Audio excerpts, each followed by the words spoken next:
10, 9, 8, 7, 6, 5, 4, 3, 2, 1, 0.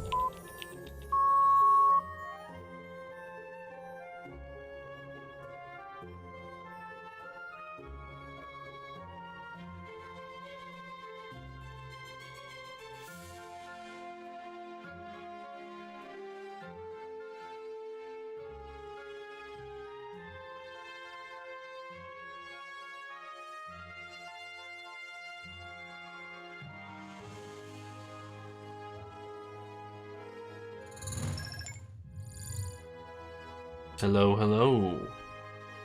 What's up, Art? How you doing, dude? This is D&D time, and we are here for it. Right now, I'm just waiting for all the players to get into chat, so I got a little bit of time to talk to stream. But for anyone who's watching, just so you know, since we're playing D&D, and my focus will be entirely on my players and the D&D game, So I won't be paying attention to chat. I apologize. You know, obviously streaming is really nice for interacting with chat, but obviously I want to be providing a good content. So we will take a break in the middle, somewhere near the middle, and at that point I'll see what's up in chat and talk around a little bit then. And yeah. But yeah, if you have any questions, I've got a couple minutes at this moment to talk. Also, real quick, if anyone is there and listening, let me know if the music is too loud or if it sounds about right. Also, Art, if you want, if you're still watching, you can message me on Discord if anyone sounds too quiet compared to me or compared to the music, or like just audio levels, because I haven't had a whole lot of time to mess with it. So just let me know.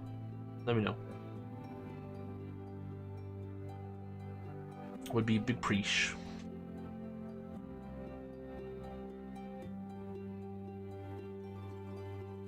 Yeah.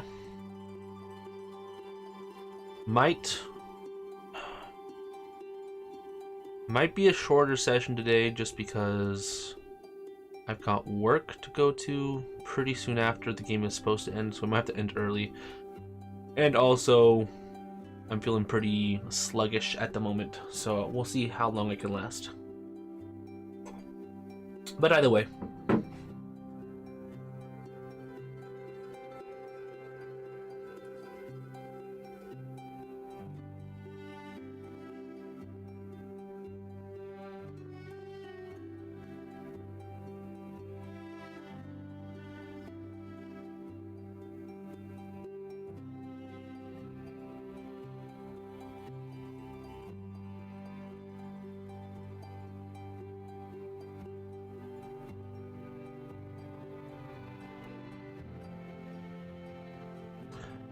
Wow, look at that. My icon appeared on screen.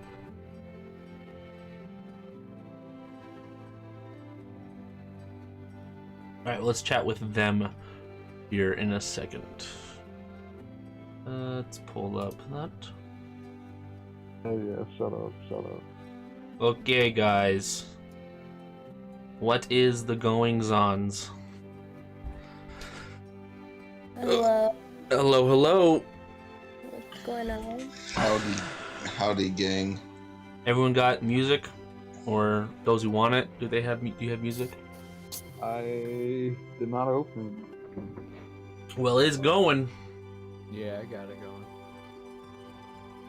Opening it right now, Danny. So. Okay. Let's go, Danny DeVito. I don't really know. Yeah, I think you mean Daddy DeVito. Sir. My cousin has a life-size cutout of Danny DeVito.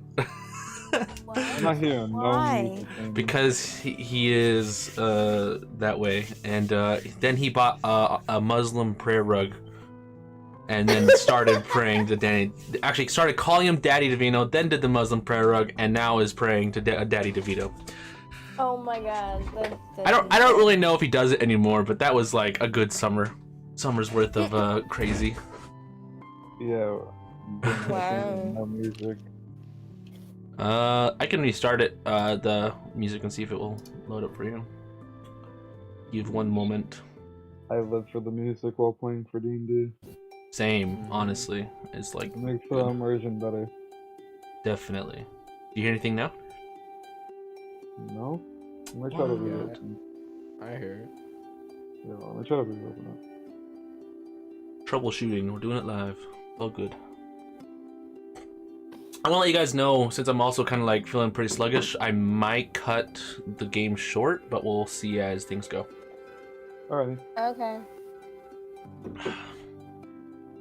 I still can't hear nothing. That's unfortunate. That is really unfortunate. Is it turned down for you? Like there's a slider, you see that, yeah? Nope, it's all the way up. Is your headphones plugged in? No, just kidding. I think I'm talking. That was funny. What does it show on your tab? Oh, I gotta turn that off. Hold on a second. Yeah. What tab? The application when you open it. What does it Okay. show you? I'm just showing. Okay, yeah, just share the screen.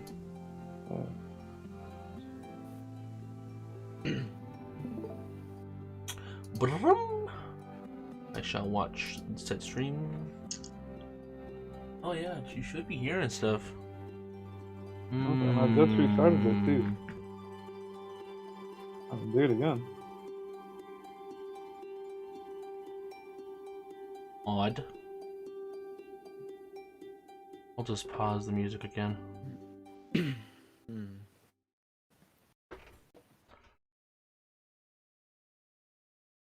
And then I restart. Yeah, I'm not going crazy. Maybe you're unlinked. Let me make sure. Let me check something on my end.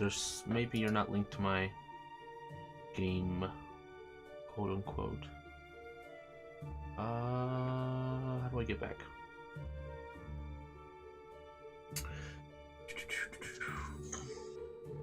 Here, I'll just remove you from my game and then re-invite you. Alright. Try that. Copy the link. I will send it to you. There you are. Oop. Wait, what? That's not the link. Hold on, give me a moment. Yeah, that is. I mean, that is a link, but it's not the right link. There's a link. Where's the... Wait, hold on. Delete. Keep trying to copy the link, but it's not copying.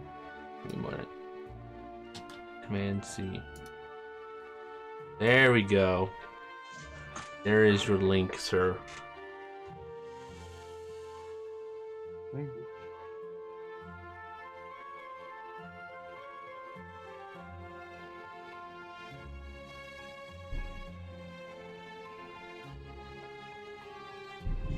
Only minor technical difficulties.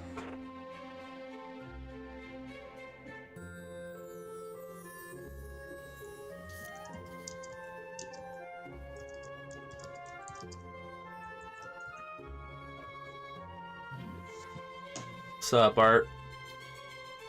There's a man's in the chats. Oh shit.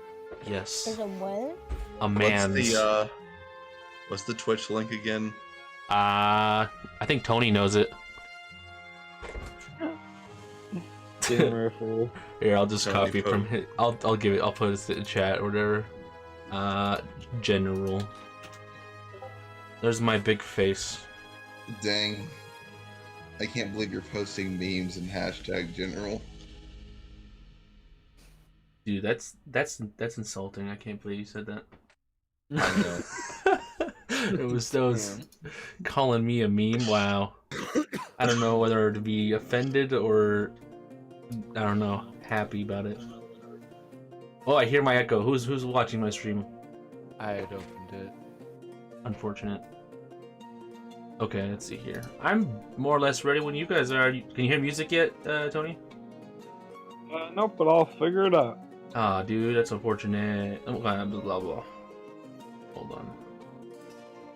I try one more thing. It says Tony joined. Yeah. I restart music once more.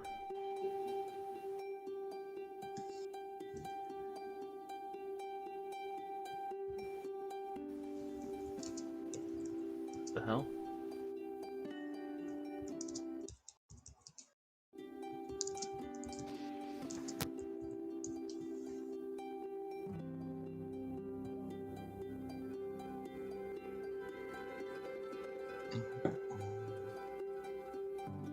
Well, that's just unfortunate, but I guess you'll just have to figure it out. We can chat at break or something about it. Let's see here.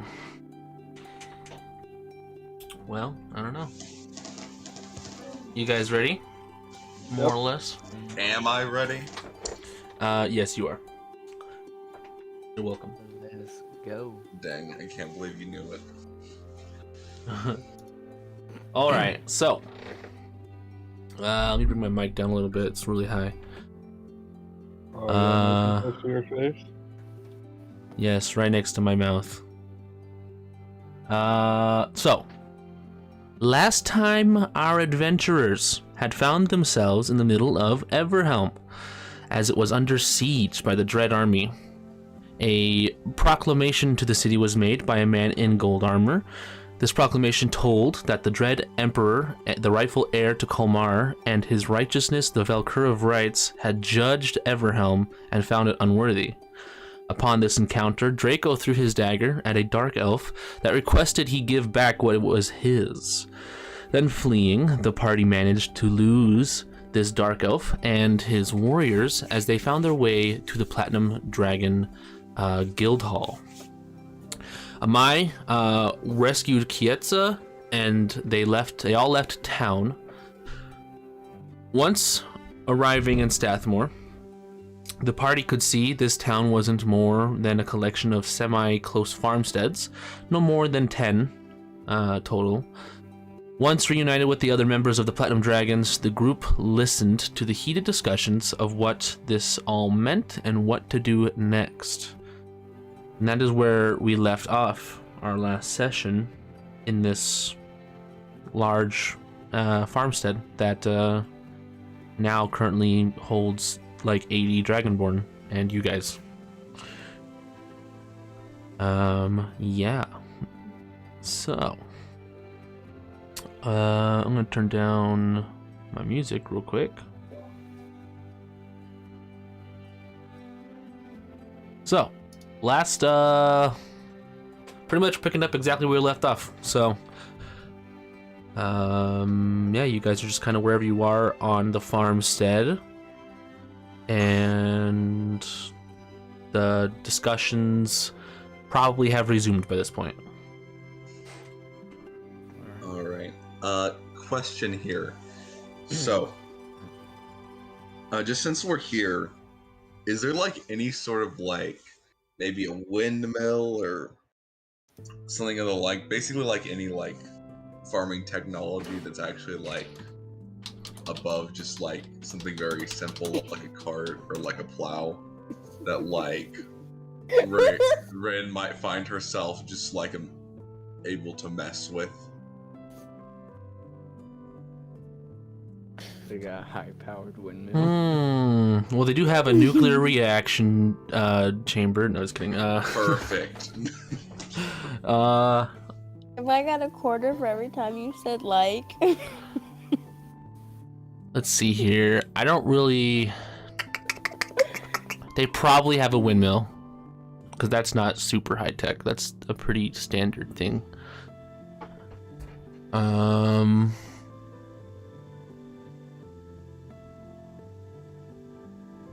I mean, it's just a farmhouse. I mean, the most high-tech thing they have, it would be like a windmill. Yeah. Alright. I know this is like a random and not connected to the plot at all, but Rin is gonna go look at the windmill on the inside and see if she can improve it with no one's consent. Just there. Okay, great. So you walk over to this windmill, which is pretty large. Basically, it's just a stone building with a windmill on the side of it. There is a doorway on the side. You can walk in. It's not locked or anything. And it's pretty basic. It's just got a couple turning shafts and a large stone hooked up to these turning mechanisms to grind wheat.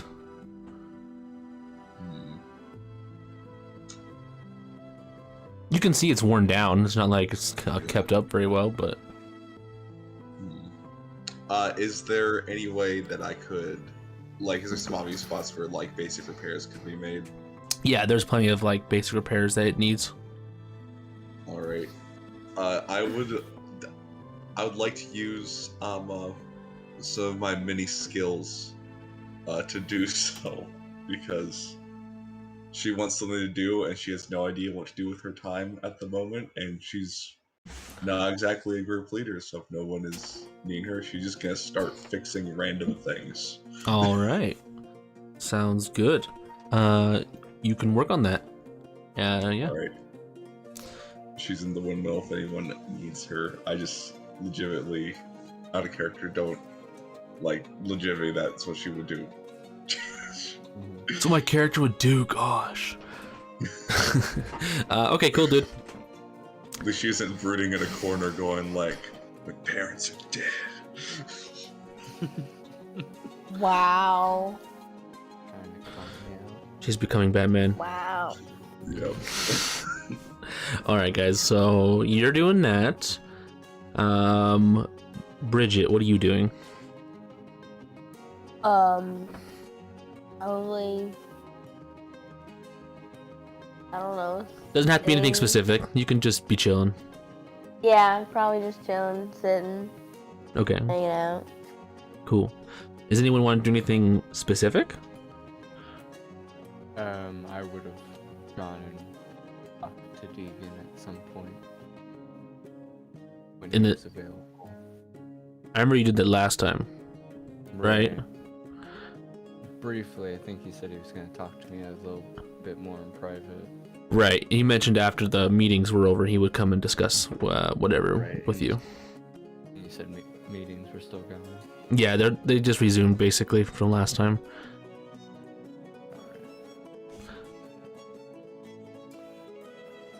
I guess I would just get everybody gathered together.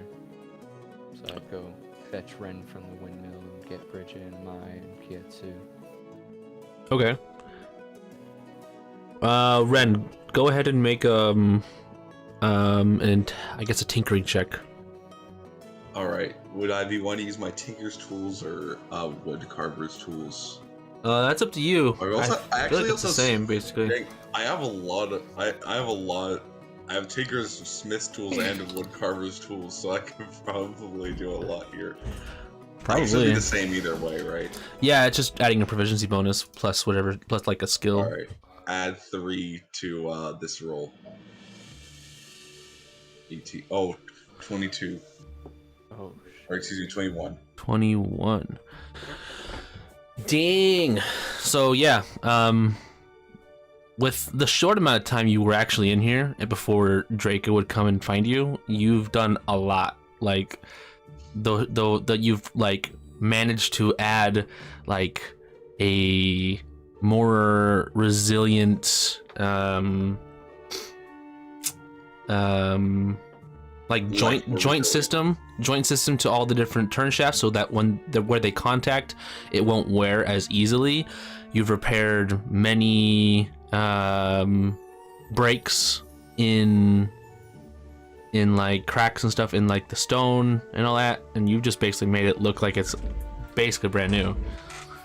The owners of the place, since I probably changed some of the mechanisms workings, there is a note with very very poor handwriting on the wall explaining how it runs in Nice. like layman's terms. Legit, dude.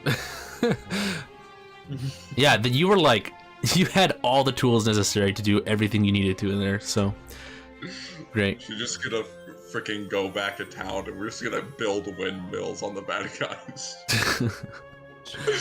Alright. Some poor windmill. So Draco comes and I guess interrupts you, essentially. Jesus, Ren. She looks up, she has like 3 screwdrivers in her mouth because she keeps switching between them. Windmill's happening. Apparently, I'm getting everyone together. There's some things I gotta go over with everyone. So when you're done with that, come on. She like runs over and like tightens like one more bolt, like steps back, touches it to make sure it doesn't fall over, and she's like, "Okay, we're good." And yep, she's gonna just follow Draco and see where this leads. All right. So Draco, you lead Ren back to, I guess, wherever you're taking her, Where yeah, the rest of us are all camped out at. okay. So you kind of just, I mean, probably everyone's Or are you talking about like the Dragonborn, or are you talking about just you, the party? Our party. Okay, yeah, probably just near the cart at this point. You know, it's not like you've set up a specific area, so. All right, everybody. I've already discussed this over with Amai, and she has gone over with you essentially what we're doing, what we're been paid to do, and yeah. As some of you knew, we had Hiatus with us. After some means of figuring out where he might be at, he is apparently stuck in some void with reading a scroll eternally. I have no idea. Alright, and how did he get to this void? How do you know he's in the void? Me and I were able to scry on him, and You guys can scry? yeah. Yep. Yeah, don't worry about it. That's not important. I kind of want to worry about it. I mean, if we have scrying, that's great. It is, and it's going to be very helpful, but at the moment, if either you or Bridget will get to know anything about what would cause somebody to read a scroll and go into another dimension, that would be great. I mean, we're talking magic here. Literally, it could just be a really pissed off wizard that just sent them the infinite death scroll. Sure, whatever that is. I don't know what that is either, so. But Bridget, do you know anything more about what would cause such a thing to happen?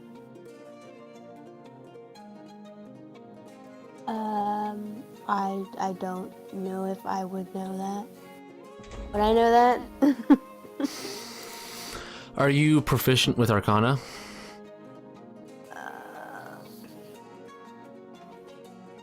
I have no idea. How do I check that? It'd be under your skills on your character sheet. Let me see. I could probably check it real quick. It just says +3. Yeah, you're not proficient with it. Yeah, no.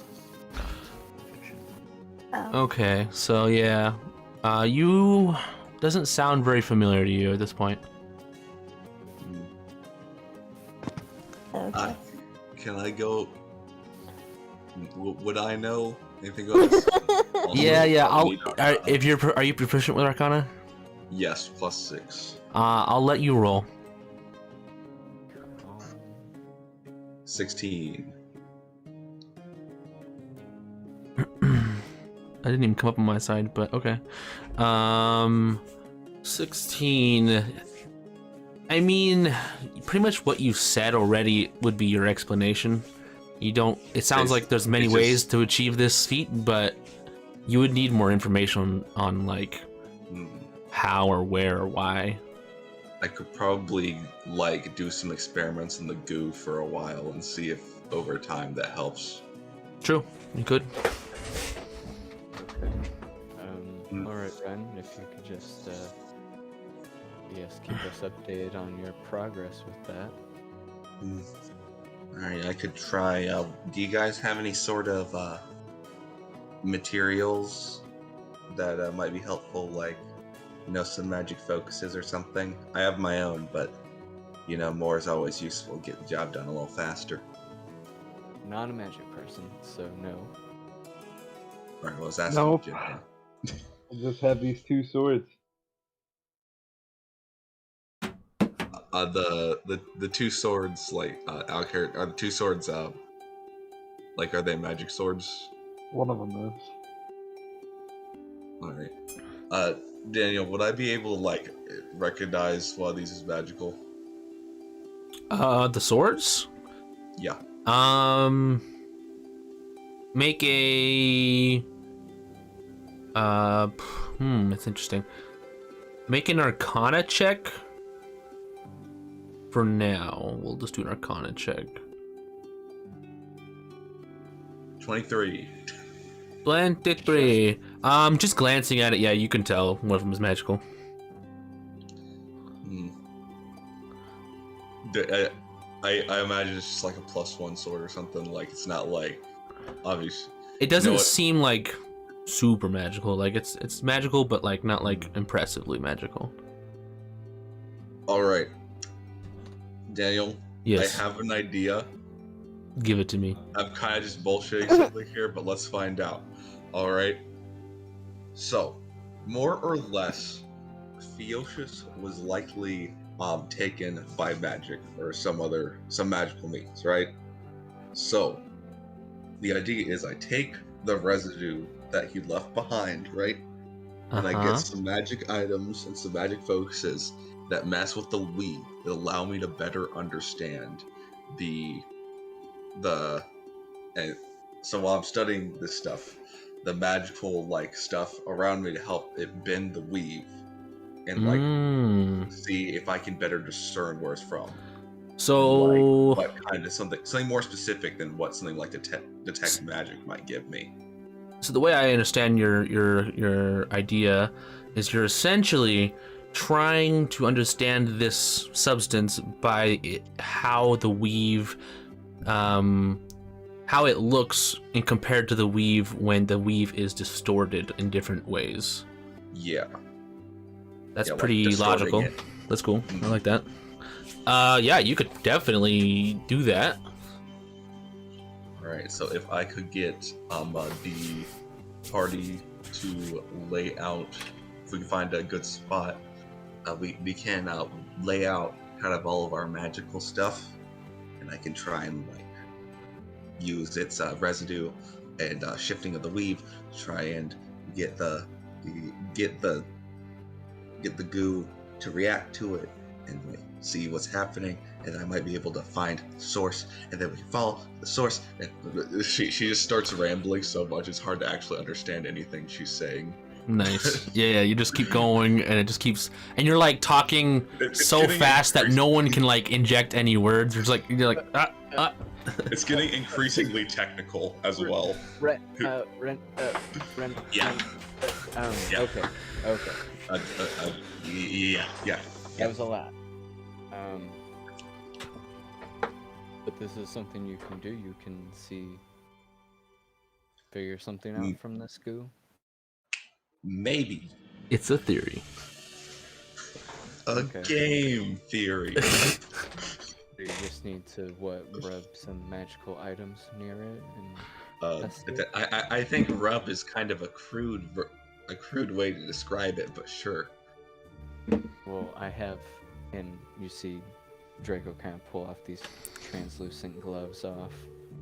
I want these back, but Yeah, I won't take any of your stuff. We'll just we should probably like go find like somewhere inside or just like a nice table. Get us. Don't want the natural nature messing with the weave as well. Just all right. probably just inside somewhere, away from living things. Is there a place nearby we can have some We privacy can just to do this game? Just go back to the Well, windmill. Yeah, the windmill, it's kind of claustrophobic, and there's not like a table in there. But there's the We windmill. could probably just go to the cart. There's the cart, but the cart is like kind of nearby a bunch of horses, and there's lots of people walking back and forth. Okay, if you want like privacy, you can like walk away into like, just like, I don't know, 10 minutes away, and just find like somewhere that no one is, essentially, in like the grass. Yeah, let's do that. So, another idea kind of here, like, if someone is attuned to the magic items being used, maybe they could help with a spell check, like make whatever checks I'll be trying to make. Mm-hmm. And maybe it could be like kind of a group skill thing. I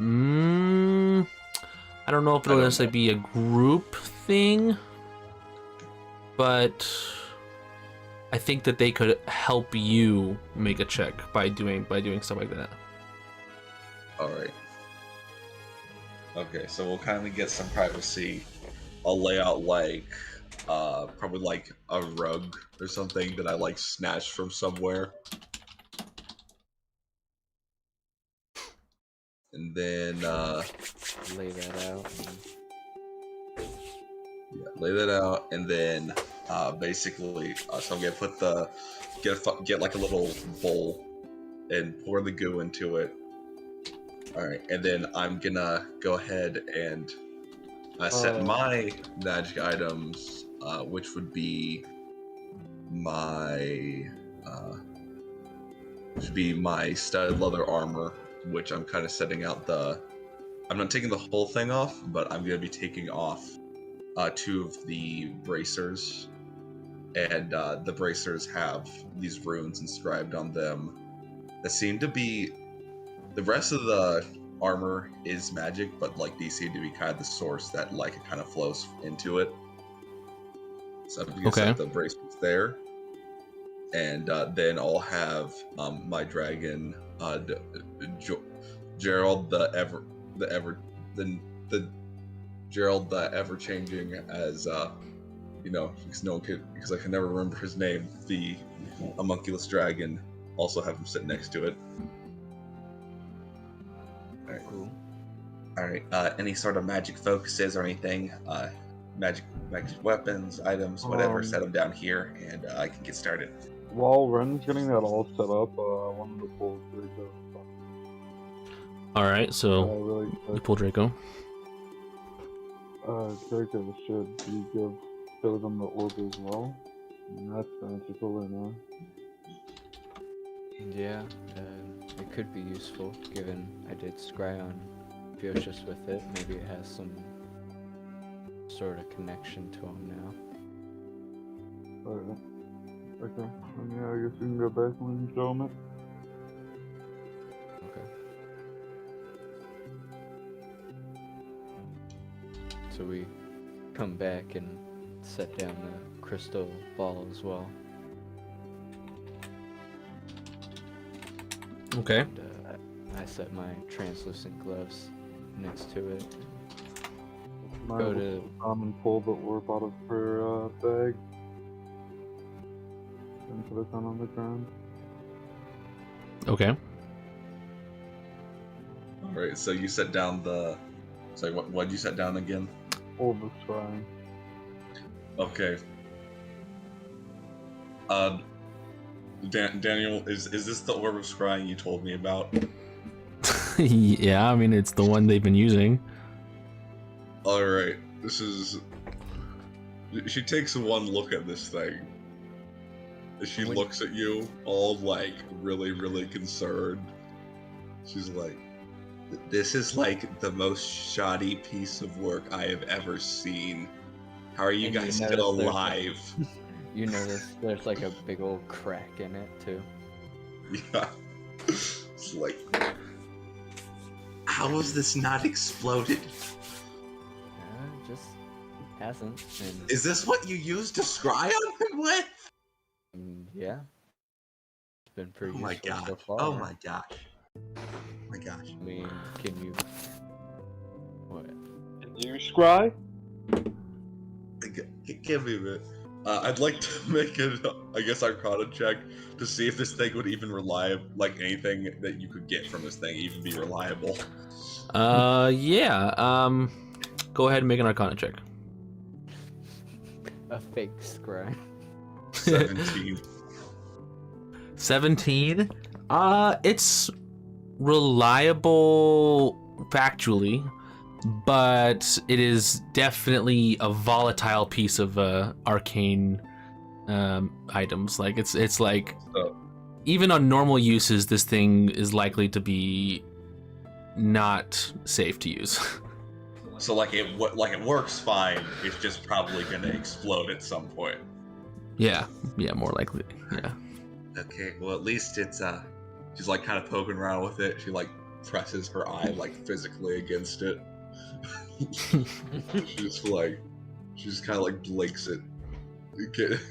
She sets it down. She's like, "All right. It's not giving unreliable information, so that's good. Don't use it again. It's likely to blow up." She she takes out like 2 gloves. They're like, she picks it up, she sets it in a blanket and wraps it up. like Sauron's eye. Yeah. Okay. Cool. It probably won't explode. All right, let's get back to it. She's not going to be using it in this, just in case. Okay, so. All right. Let's see here. How do I want to do this? I think I'll have you, Ren, make. Let's see here. Give me a second. I'm gonna add a custom skill to your character sheet. Oh my goodness, a custom skill. Unheard of. Unheard of. Heresy.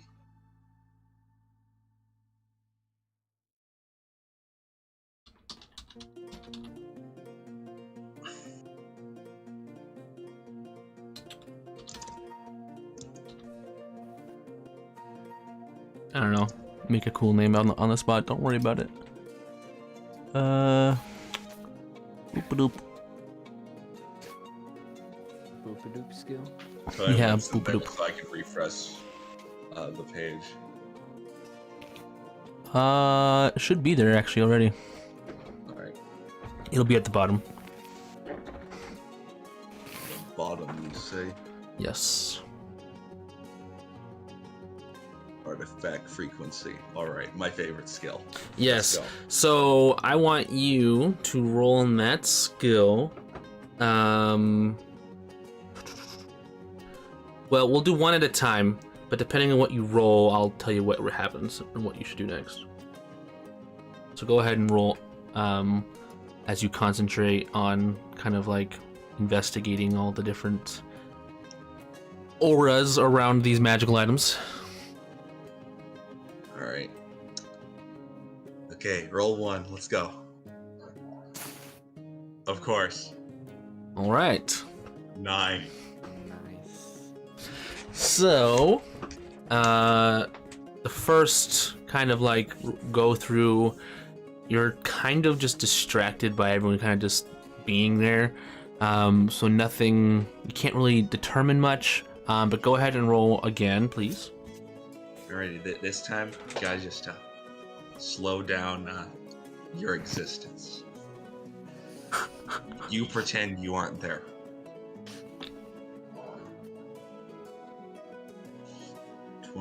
Okay. You begin to just like sort of get into this like what's it called? Flow state. You get into like a meditative flow state as you're just like kind of watching this, I'm assuming is a vial of this liquid, this goo, and kind of like observing it, walking around, kind of like looking, trying to like move your position so you can see the vial with different items in between you.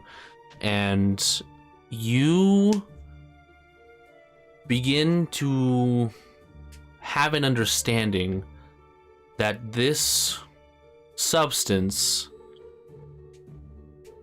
is more or less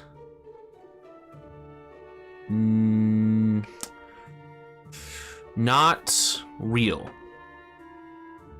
It's more ethereal.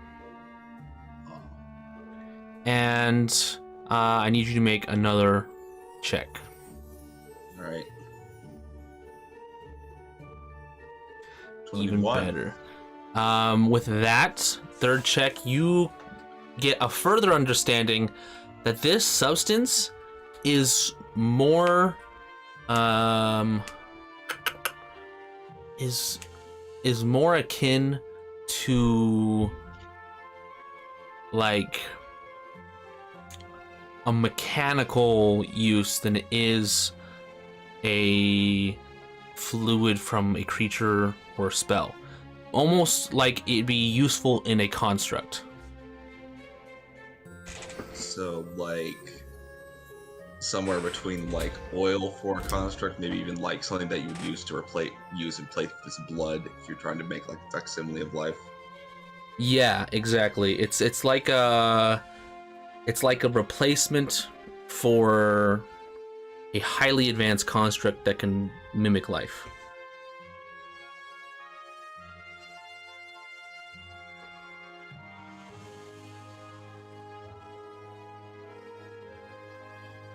And earlier, when we found it, you said I was pretty sure this was what was quote unquote was Hiatus.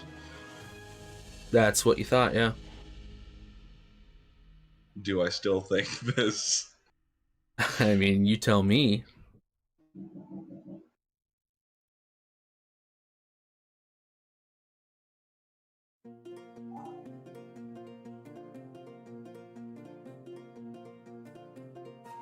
For the rest of you, you basically just watched Ren walk in circles and take 100 different angles of looking at the fluid in the bottle. At one Nothing point, magical happened. At one point, she was doing a handstand. Probably, yeah. It was the most unimpressive feat of quote-unquote magical proficiency you have ever seen. Yeah, it really just didn't look like anything special. Like, maybe Ren was just crazy. Hey, Ren, would you get anything from that?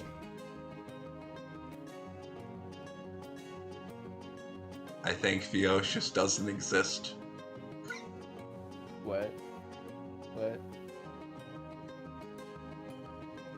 Alright, mate, I'm probably thinking this wrong, but...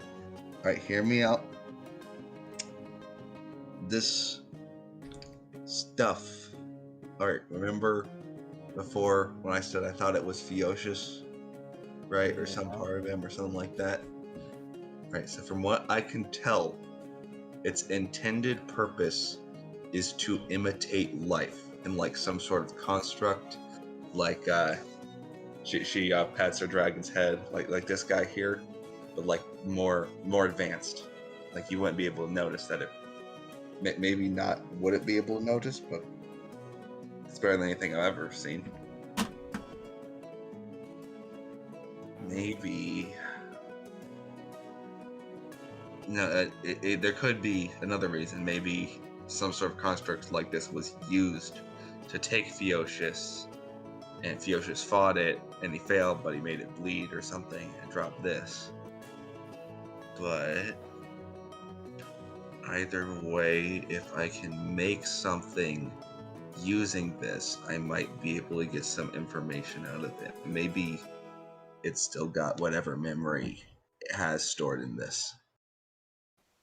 Well, you said it was similar to what makes your dragon. To a degree. Yeah, Is it something you could replace into your dragon and give it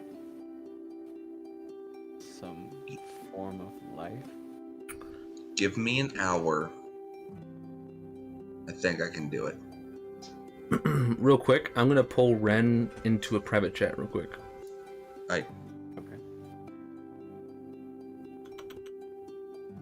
Okay, so just so you understand further, so I don't divulge things to them, but I can divulge to you now. Essentially, this fluid acts... You know how in your own body you have cells, which are essentially like little, like, you know, worker organisms helping to regenerate you. This fluid is basically like a vial of stem cells that can be programmed to be basically mimic anything. So it's like exactly like your homunculus, except highly more tiny and millions of them.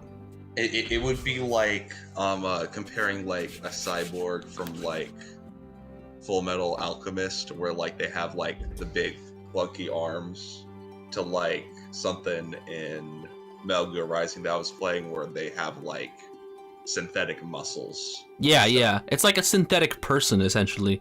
But yeah, so basically the magic that holds your homunculus together, it's like that but like highly concentrated into like a fluid substance. So in theory, I should be able to do something to it to make it find out whatever activates it and get it to rebuild itself in the previous state it was again. In theory. In theory. I mean, my idea was I was gonna hook up the vial to the dragon in place of its gem heart, and see what happened. I mean, yeah, sure, yeah. Your hypothesis and just do it. just watch like flesh grow over the dragon. But yeah, that's kind of what I wanted to tell. Yeah. Any questions? All right. Okay, so. Dang, I wish I was proficient in alchemy supplies, because that would probably be useful here. But I'm not, but I could probably get my... So, the main idea I've got run through my head right now, other than the dragon, replacing the dragon heart, is probably rig up something to run different types of magic through it, and see if I can get it to react. Okay, yeah. But yeah, other than that, as of right now, no questions. Okay. Cool. I go back now. You can also follow. Oh. Hello. I have returned. It was He's awkward. returned, Have I, though? perhaps. I'm not here anymore. I died. Yeah, you just see Ren explode.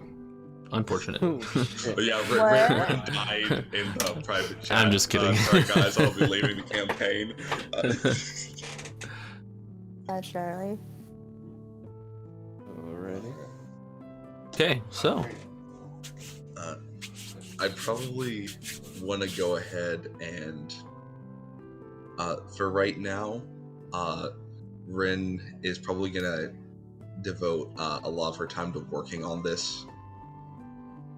So basically, she's gonna be trying to build two things, and if anyone has any way to help with these two ideas, it would be very helpful. So basically, she's gonna kind of explain to everyone that she could either try and hook it up to the dragon, below dragon, in place of its crystal heart, to see if she can use kind of this, since her dragon uses kind of the same animating magic, if animating it through it would give it some sort of vessel to kind of insert its memory onto.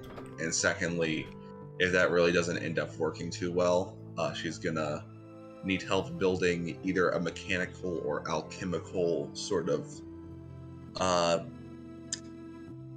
like station that's gonna run like different like frequencies of magic into it. Like, have imagine it like one of those things where you can like change like the voltage and stuff, but instead of voltage, it's like changing different types of magic and stuff to Okay. like kind of get it to do thing.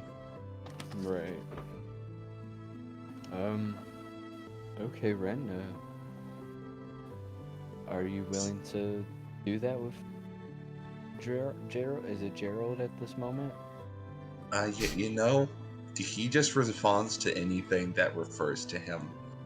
Like, I could call him like dumbass, and like, you see, look, he's already ready. He's G-Man. That's what we were gonna call him, or the G-Bird. Okay. Well, G-Man seems to respond to both of those titles very well.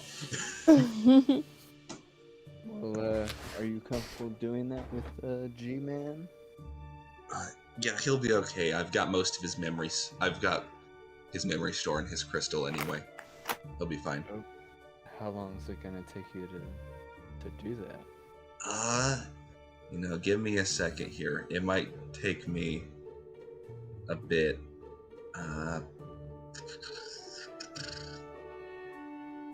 One moment, I gotta read her thing for.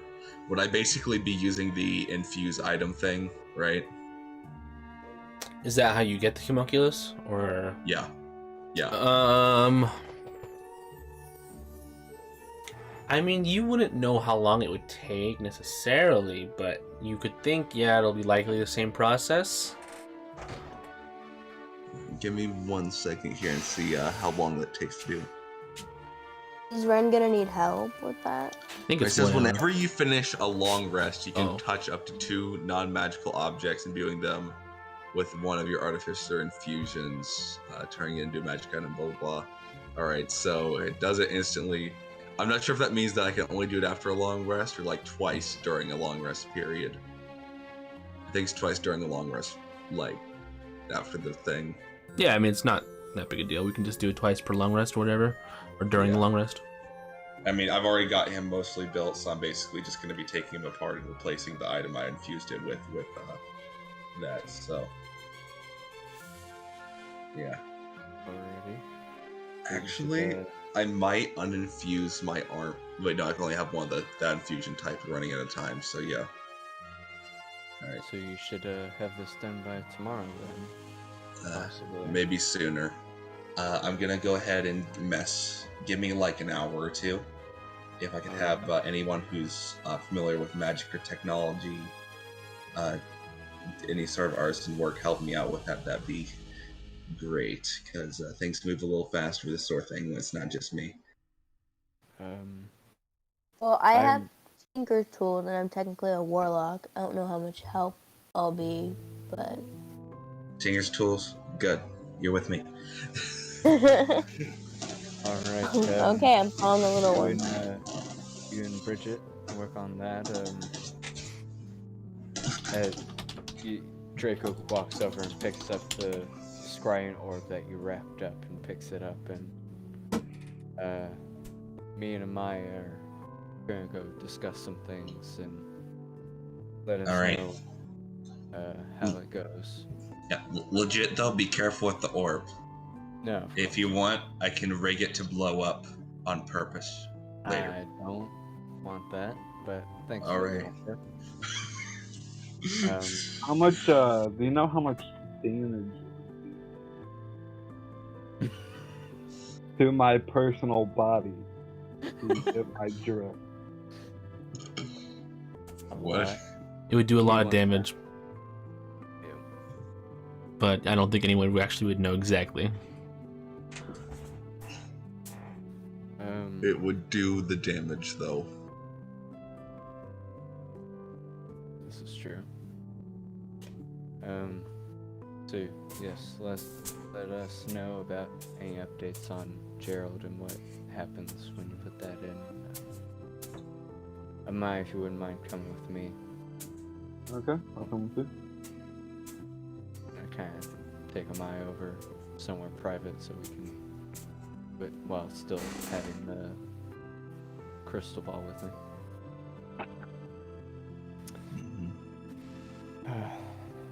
Alright, Amaya.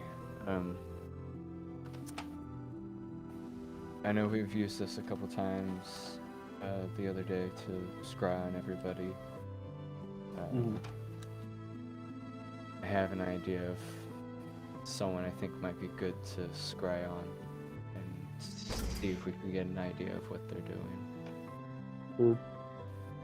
I think we should try to scry on that demon, It won't work. Vandalore. I've tried. It won't. You've tried to scry on Vandalore? Yeah, I had the crystal ball the other night. Would you mind if I tried? Yeah, Alright. go for it. Yeah, pull the ball out of the wrappings and think of Vandalore as I look into it. Okay. I'd like you to roll. Or actually, no, you don't need to roll. I will roll. Let me get my dice. am. Look at all these pens I have in here. That's where they all went. Okay.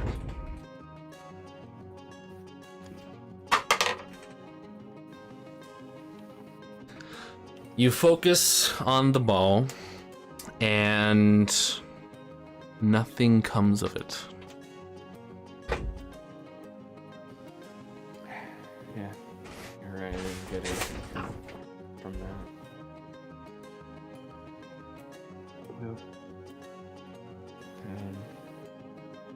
I know we can use this a couple more times today. Is there anyone you think we should scry on? Muriel again. With Hiatus here.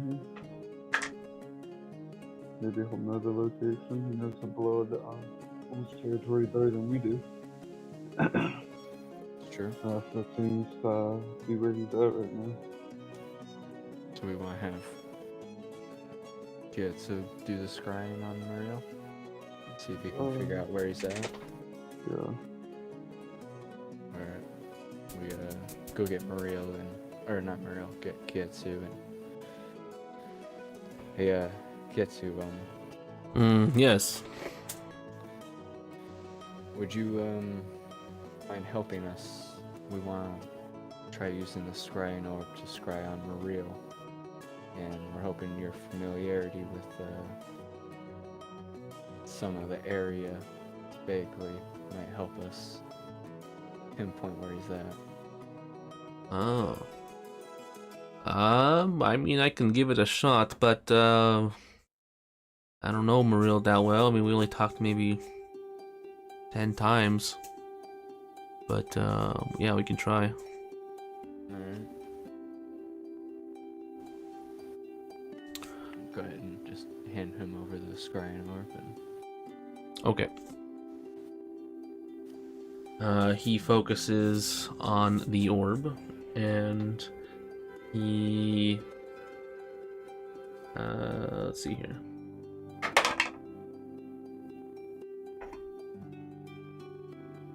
Now, when we first used the orb, I remember we made the argument, or someone made the argument, that the image or what was being scryed on was being seen in the orb by anyone who was looking. So you guys would probably see this.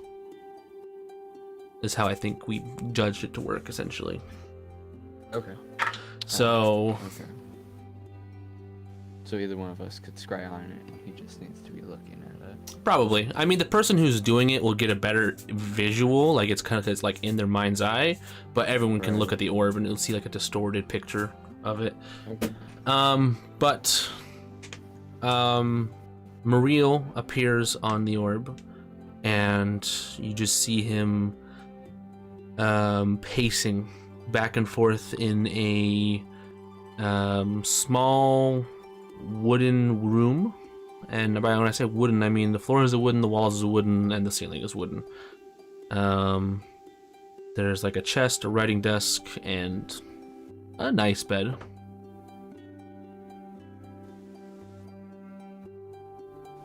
Let me make a perception check for Hiatus.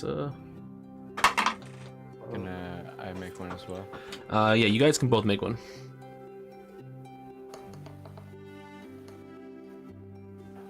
14.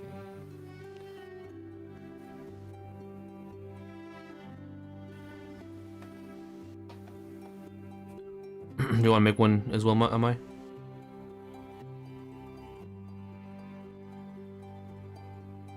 Oh wait, he's deafened. Okay. Well, 14. Hello?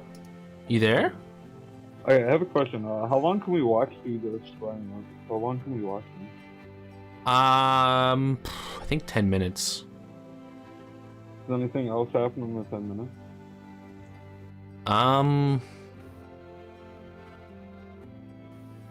I mean, well, do you want to make a perception check real quick to see if you see anything as well? So we'll start with that, and then I'll describe more if anything else happens.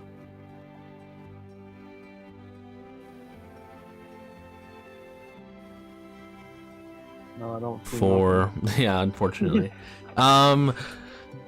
So both of you don't really, I mean, especially when you're not the one doing it, you get a really small, like basically rounded surface to look through. So it's very kind of distorted, and so it's hard to really get a lot of details.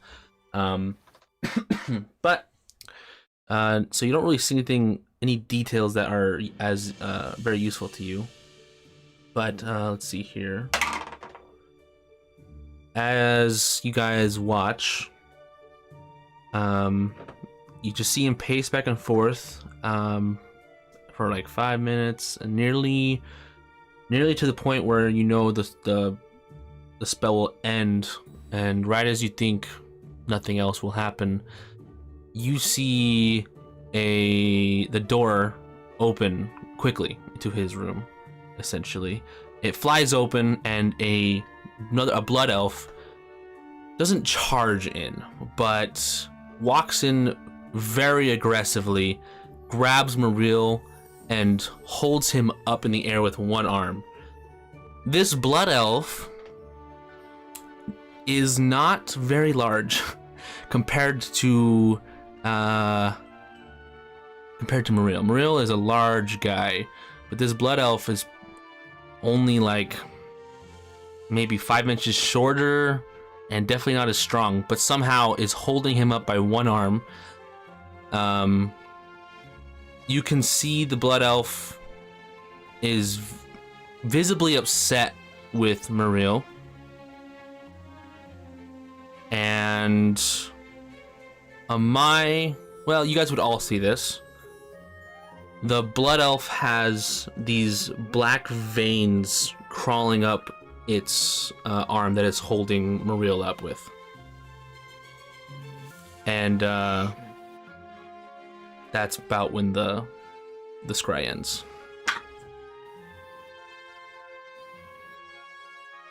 The demon blood again is my guess. Yeah. It's similar. It's the same thing that we've seen before. I don't know. Have you guys seen this before? Yeah, we've seen we- Black Demon back in the Yeah, when prison. we were in Eastbourne. Steven. It looks very similar, yeah. Okay. But it also, Amai would know this because it looks more similar to when Amai was, kind of possessed last session. But you guys didn't see that. Only Amai and Bridget would know that. So, Okay. but yeah. Oh, Jesus. Well,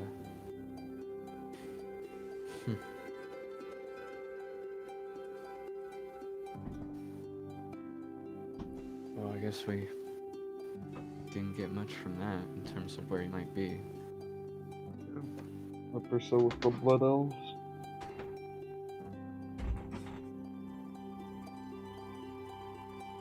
Do you Kids, have any know word any- from the guild? No, I've written a letter and sent it off today to them to let them know we're still alive. Or So hopefully we should hear back soon.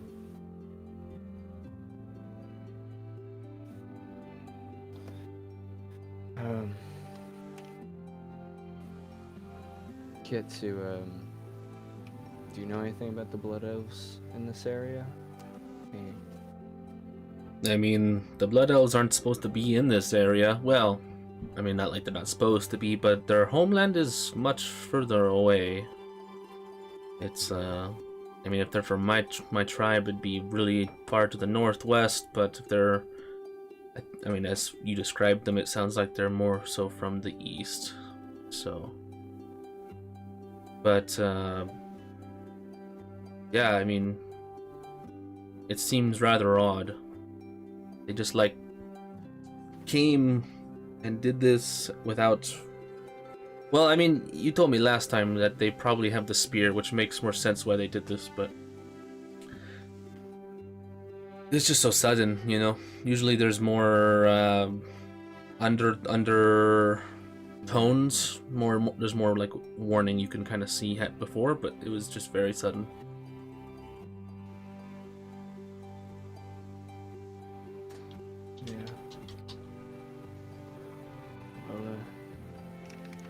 Anyone else have any ideas for the scrying orb? Before we wrap it back up? Nope. Alright, and Draco takes the scrying orb back from Hiatus and wraps it up and tucks it in his bag. Okay. Do you mind if I hold on to that?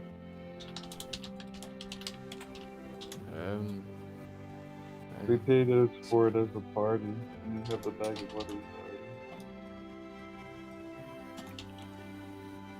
already. Alright. I'll just hand it over to Maya. Okay.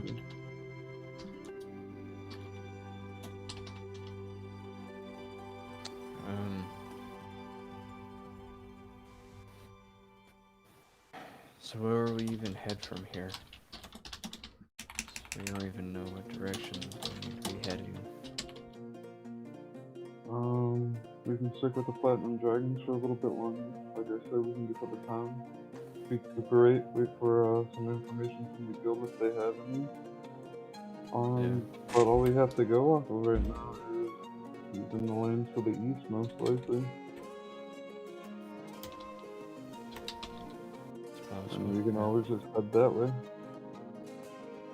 Yeah, I mean the east is where that group came from. They attacked Everhelm, so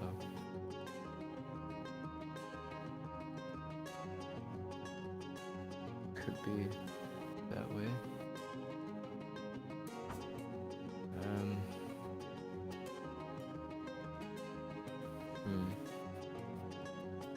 At this point, it's like probably 8 or 9 p.m. Like the sun is just past the horizon. Like you still have light, but like in like 15 more minutes, it's probably going to be dark.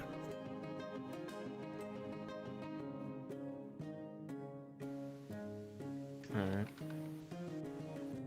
Well, I'm gonna go see if I can catch that Black Dragonborn Deegan.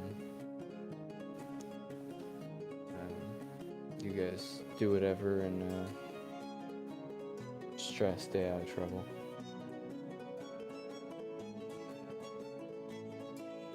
I'll take off and head back towards where they were doing the meetings to look for Deegan. Cool. And then just so that I know, it's Bridget and Ren who are gonna work on the weird substance and the homunculus, essentially. Yeah, Yep, it's gonna be us. Okay. this is accurate. All right.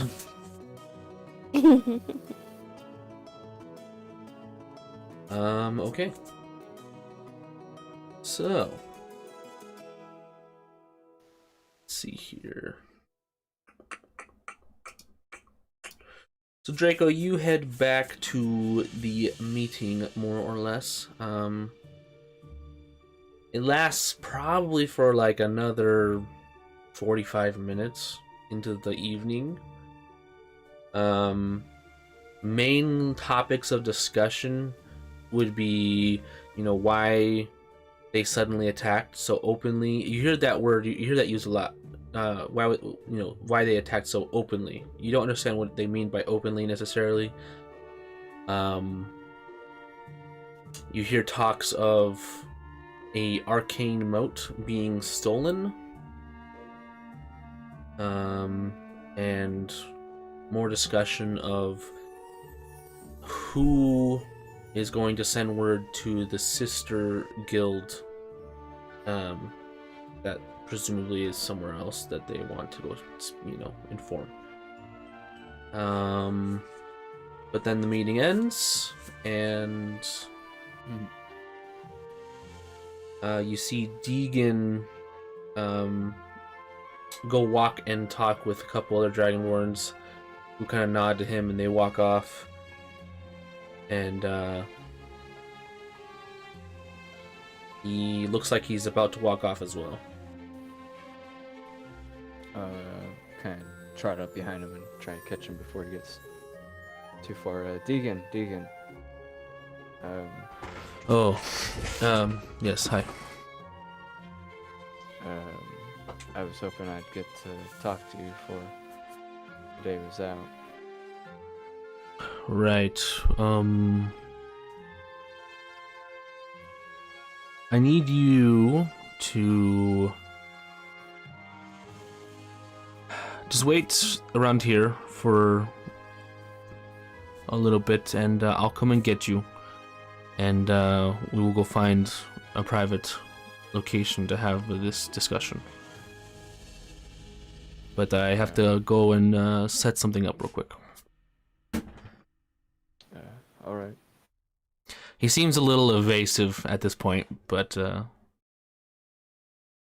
I assume you just let him go do his thing at this point, yeah? As soon as he starts to like take off, I'm gonna like bring my hood up and kind of stick to the shadows, trying to like follow him. to Okay. where he's going. All right, roll a stealth check.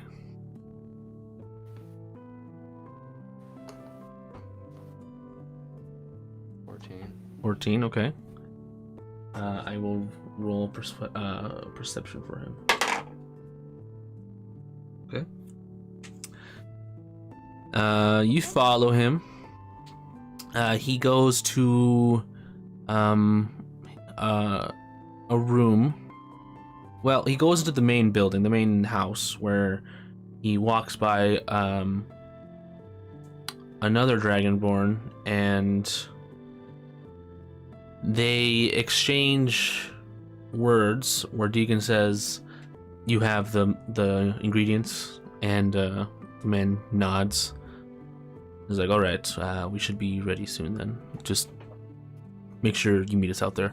And then he walks up a set of stairs and walks into a room. Are you gonna try to slip into the room? I mean, it'd be pretty difficult, but you could try if you want. Can I like go around the building and see if there's like any windows or anything? Yeah, you can do that. So you walk outside and you can definitely see a window that should lead to that room. Okay, I'm gonna very quietly go up to that window, just trying to peek in. Okay, so it's on the second story. So you're gonna have to climb if you want to look in.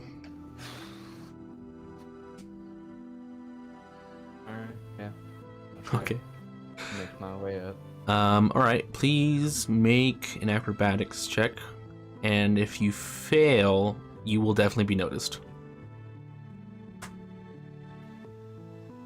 We'll say DC 13. You gotta get 13 or higher.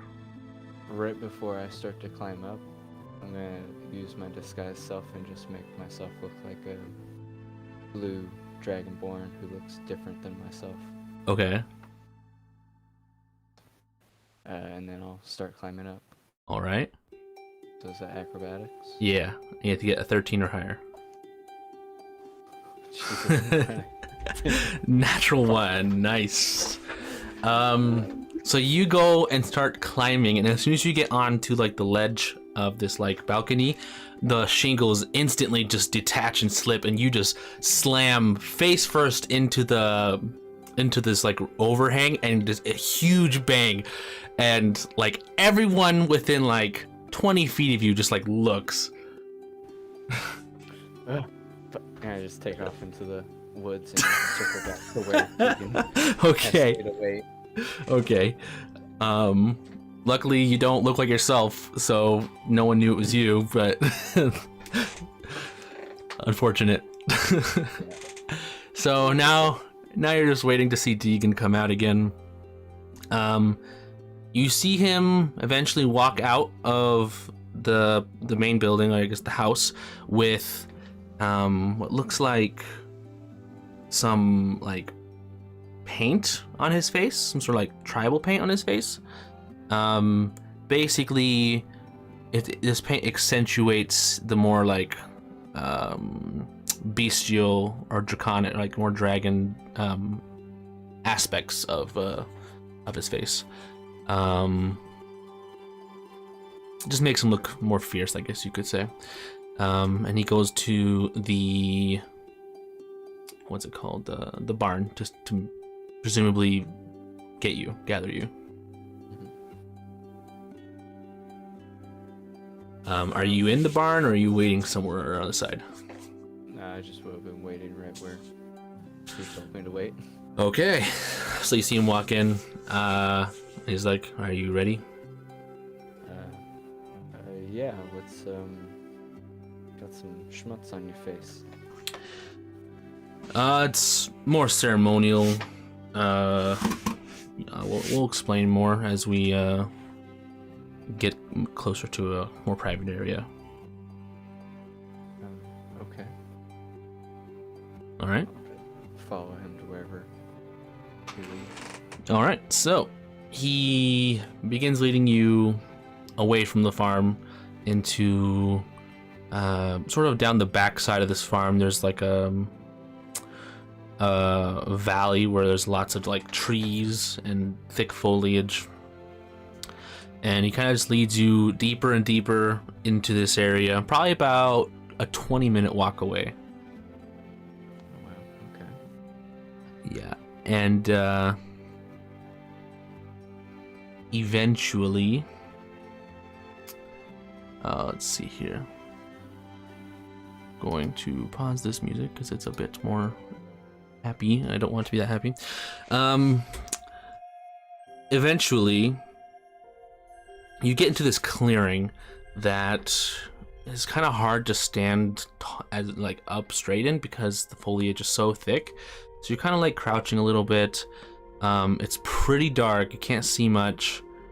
And then suddenly you just see everything in this clearing as a light appears in the center, and you see 4 other Dragonborn also have this like paint on their face, just sitting in a semicircle there.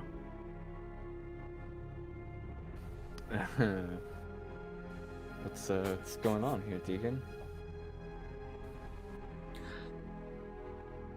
He looks to you, kind of with a sad look on his face, and I need you to make a dexterity saving throw.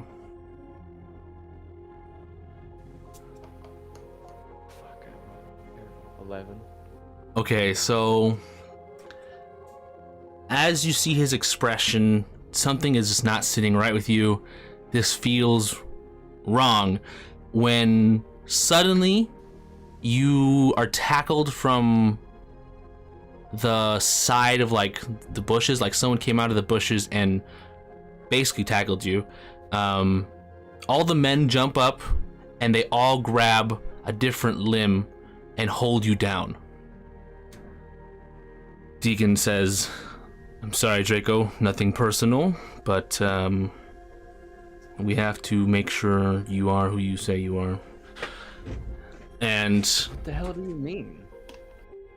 he grabs your armor or tunic or whatever you're wearing exactly and starts to remove it, and they pull your shirt down and they see your mark,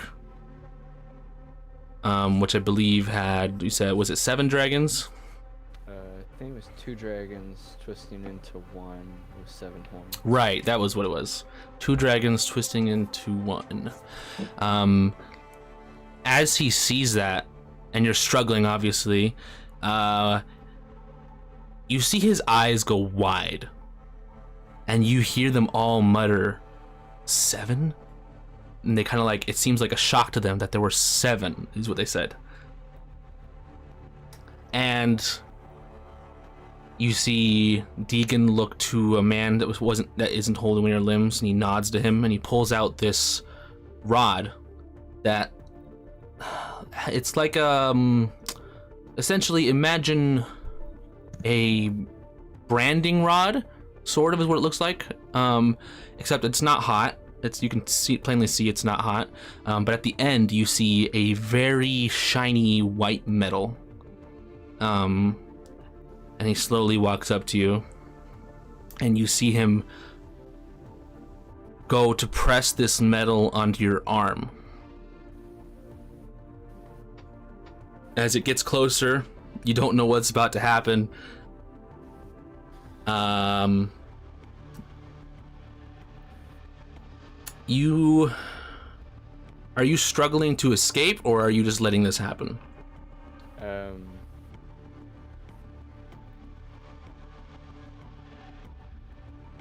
Sure, I saw them be shocked by the mark. I would kind of would have stopped for a minute, Okay. just seeing what happens. Okay.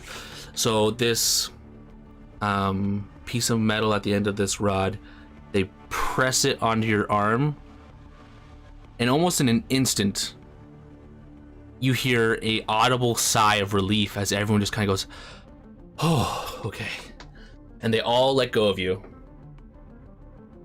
and they kind of just nod to you and go back and sit down. Deegan reaches a hand out to help you up. I take the hand and giving him like a what the fuck look, and just, what the hell was that all about, Deegan? I'm sorry to have betrayed any trust we may have had at this point, but we have to be sure you are not an imposter. Imposter what? I don't know how much you know or what you know exactly, but we have been... Dragonborns have been hunted down for centuries, and those believe that it has stopped for the better half of a century at this point, are just wrong, essentially. It's just more in the shadows now, and, well, essentially, you could have been an imposter, and we didn't want to divulge any information, especially with you being around our discussions here today. We had to make sure you were not. So, we apologize, but it has to be done. Okay, can you, I guess, tell me what it is that is going on with this? Alright, well...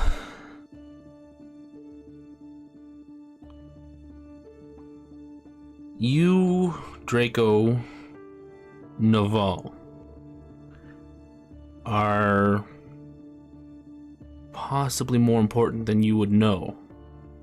Honestly, I thought you were dead. Your parents, I'm sure you know, were murdered, and I could not find you, so I assumed you were dead. I suppose I should mention that I am your uncle. I am Deegan Noval.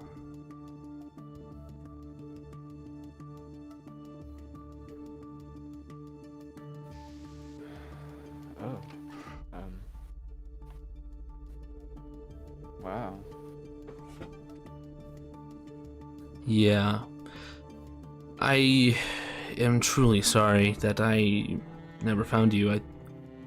I came and I looked for you, but... I mean, I stayed for a week, but no one knew where you were, and so I had to assume that, well, you were dead. Almost was. Like they were. Anyways, to elaborate further, you're important because your bloodline, more importantly, our bloodline plus your mother's bloodline,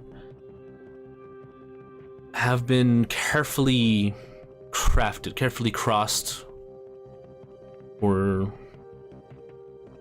probably the last 2-3 centuries. In hopes we could find someone who bears the mark, which you do, so this is really good. What's this mark even mean? I don't even know how it happened. Well, I suppose I should back up. Essentially, our ancestors, the Sutara, they are the ancient dragonborn nation or civilization that lived in the mountains that we were just in Neverhelm. They had a holy land, a safe respite that they could be protected in.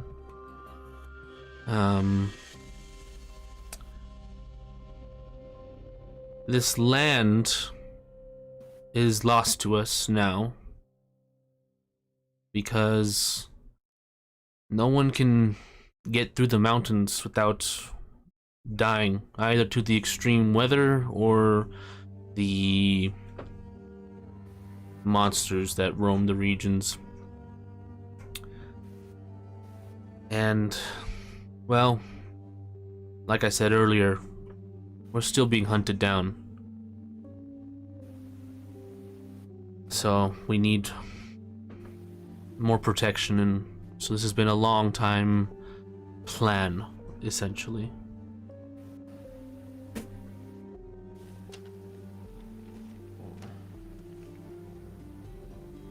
What's so significant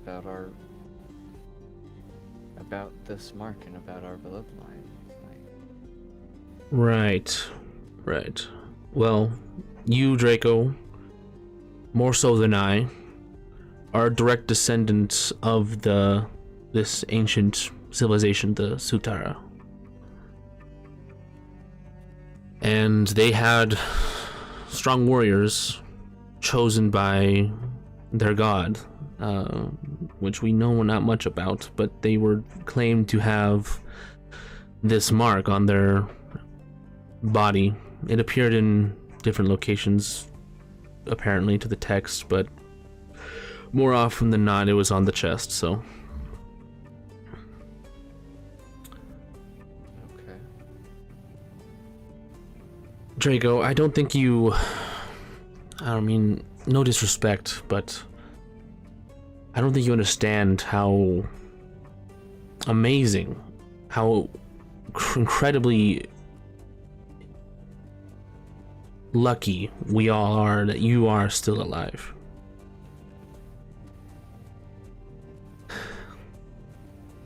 But as cool or as exciting this is, we are being hunted by an adversary, many adversaries that are more than the mortal flesh. What do you mean, more than mortal flesh? Well, you saw that piece of metal we pushed on your arm, so that was a test to make sure you were not a demon. It's called true silver, and demons, when coming in contact with it, will burn. And then we would know. There would be no doubt in our mind, essentially, that you were an imposter.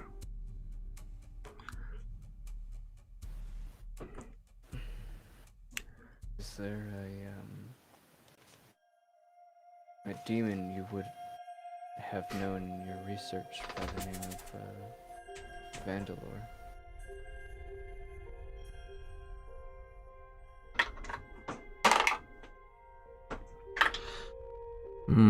That name hasn't come up. Okay. But there are others, mainly some in my notes that I'm about to look up. Give me a second. Boop. We've been fighting these demons for centuries. They are the perpetrators of this genocide on our race. From our research, mainly we find that they are doing this because we were a huge or major contributor to their downfall back during a sort of demonic war many millennia ago. And so I guess they just don't want that to happen. We are, I guess, still a huge obstacle at this point. Okay. Let's see here.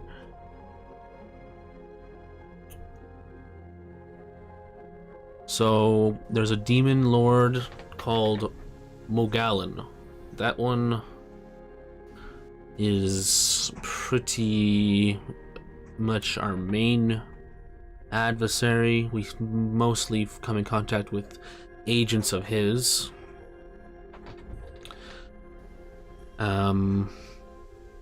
But there's one other called Astron that we've seen a lot as well, but not as often recently.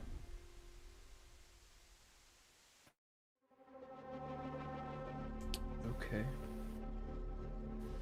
Um, And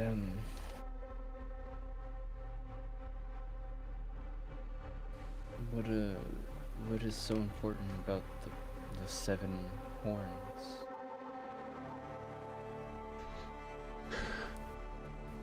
On the mark.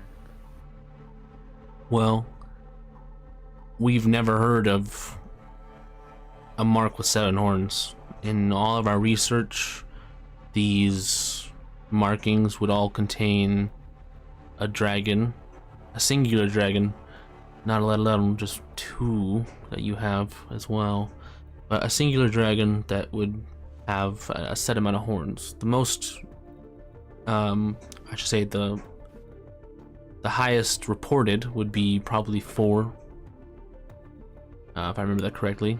He looks to a man sitting around in a semicircle, and then he nods to him, saying like, "Yeah, that's true."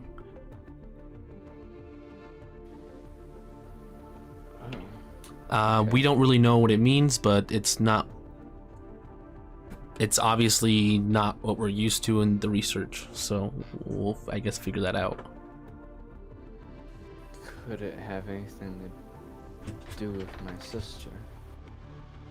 You say your sister, and you see his eyes kind of just like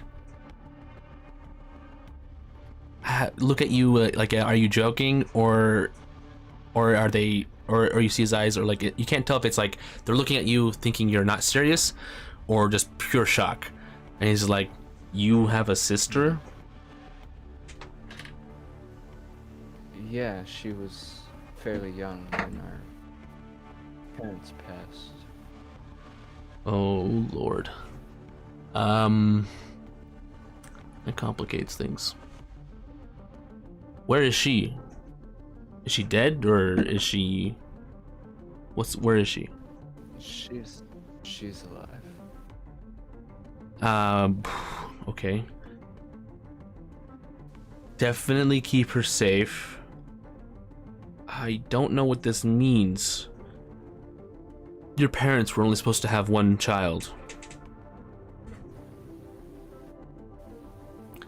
So, this...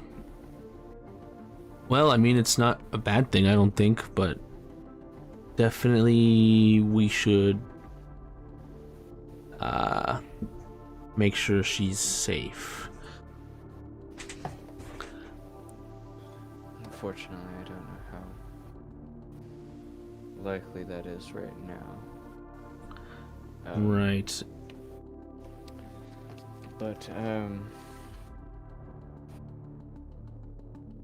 Wow. This was a lot. Yeah, I'm sure it's a lot. Oh yeah, I bet you didn't know basically anything. You were so young when your parents died. They probably never told you anything. No, I mean, I've had visions the last, few weeks, months about them and about, some, I should have known, should have been taught before they passed, but I feel like I've heard him and seen him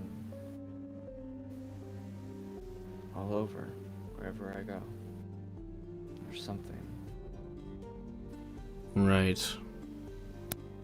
Well, there's lots to learn. But for now,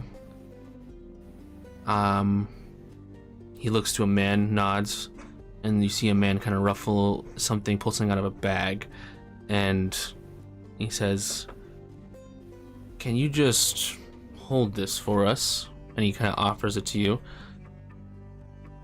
And it looks like some kind of like just magical device, maybe. It looks really old. It's not very apparent what its use is, but you see arcane runes on the side of it, essentially. The runes aren't? Do they look similar to anything I've seen before?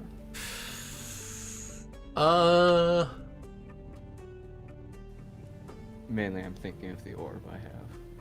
Yeah, probably. It probably is similar because it's... yeah, it looks similar. Like, it looks like it could be from, like, the same time period, essentially.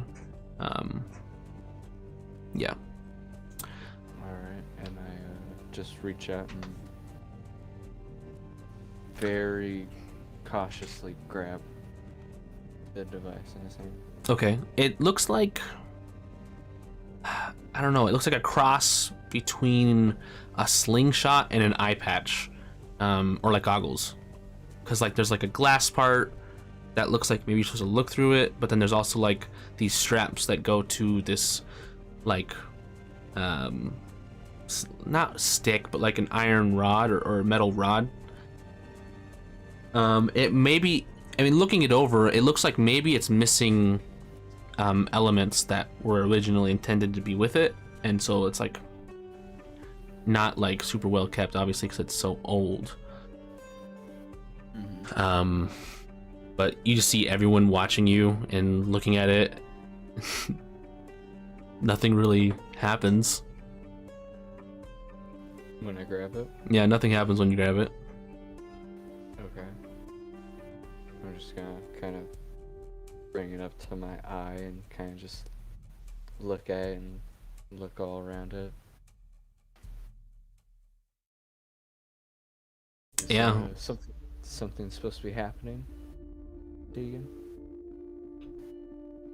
You kind of see everyone's face kind of like frown or furrow and just kind of look dejected a little bit, and Deegan looks to you and says, "Well, we had hoped something might happen. We're just not sure what's supposed to happen, so... But it's not like we could have expected really anything, so..." And he reaches out to take it. They just put it back in the bag.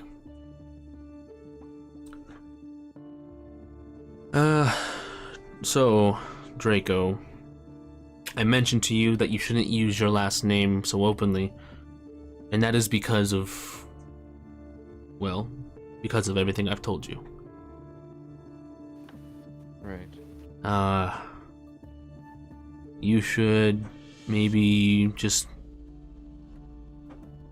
either make up an alias or just don't give out your last name.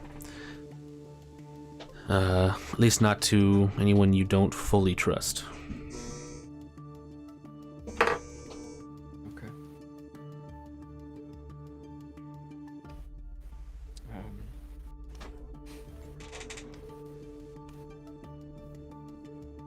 Why is it growing up?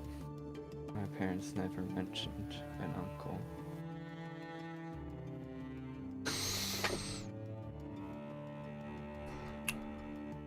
Well, I'm more on the face of our organization, and I do, especially back then, I did a lot of risky operations to save many of our kin. And, well, we just didn't want to risk my actions making you guys more of a target. I mean, in hindsight, it didn't seem to help, but that was the plan. So we just agreed. Are you saying that them dying might have had to do with you? I don't know, honestly. It's possible. But seeing as I had no contact with you guys, they never mentioned me, I never mentioned you. I don't know how they would have known. Do you know anything about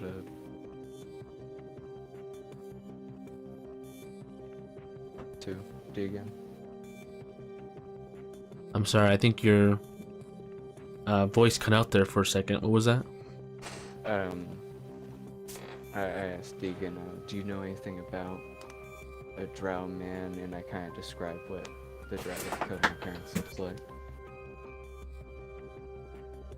To see if he knows anything about him. Ah, yes, I think you mean Kuthor. Yes. Is this the man that killed your family? Yeah.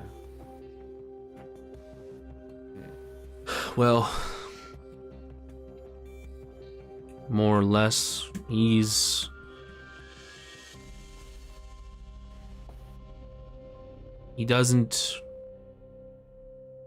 one of the higher ups in this, our opposing, and I should just say our enemies. They, many years he's gone back and forth across the nation, across the continent, really, just hunting all the Dragonborns he finds.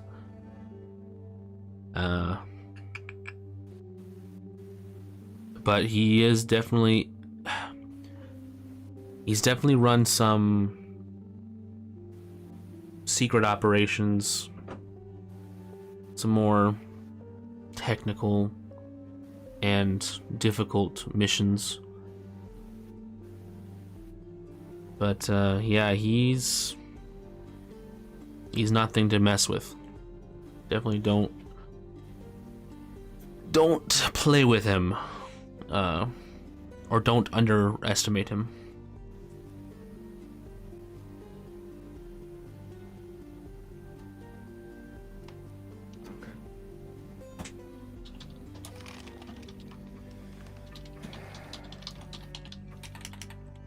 But I mean, you stay safe. I don't know if you're gonna stay with us, but we definitely should stay in contact. I think at this point we are going to head west and try to meet up with our sister guild. And yeah, let's see here. And he motions and grabs a couple rocks essentially out of his bag. There's these big rocks with these sigils on them. They are identical. And he gives you one. And he says, "These are sending stones. Essentially, you will be able to contact me, and I can contact you, I believe, once a day, if in need, or if there's an emergency, or need to pass along important information." You will only be able to contact me because these stones are linked together. So, Okay.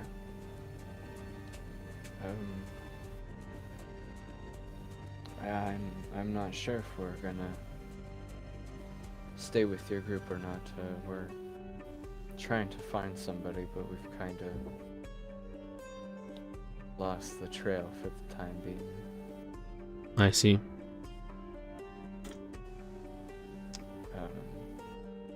Perhaps do you know anything about a group of blood elves in the area? Specifically one that might be wearing full heavy black armor? I can't say I do. There were a lot of blood elves all over the place in Neverhelm, but I never saw anyone wearing heavy. Like, do you mean like full metal armor, or just like kind of like easier to put on, easier to use, like leather armor or padded armor? It was metal, right? Yeah, the one you saw, yeah, it was full metal. Yeah, it was full metal, black armor. Yeah, I never seen anything like that, so I can't say I can help you there.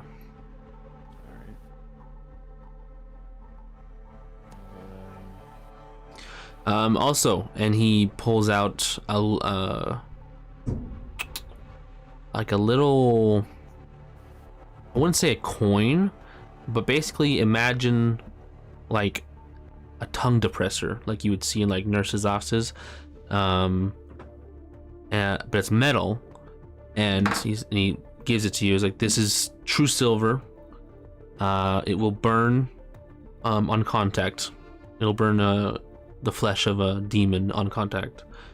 So if you ever need to obviously verify that, like we had to, you can do that. All right. Thank you. Don't let dwarves see that you have this. They find this metal very precious, and they kind of feel like it's rightfully theirs. Not that they think it's theirs, but it's like a guarded secret that the dwarves have this metal, and they don't like others to know about it, so they just kind of feel like they want to gatekeep it. So just try to keep it out of sight for any dwarves, essentially. All right. Thank you. Right. I guess the last thing I might be curious about is when you were having the meeting, I overheard someone mentioned something about a arcane moat, and I reach in my bag and I pull out the golden orb, and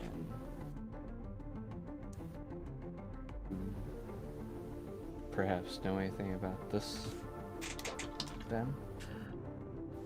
Once again, for like the 5th time in this meeting, you see everyone's eyes go wide,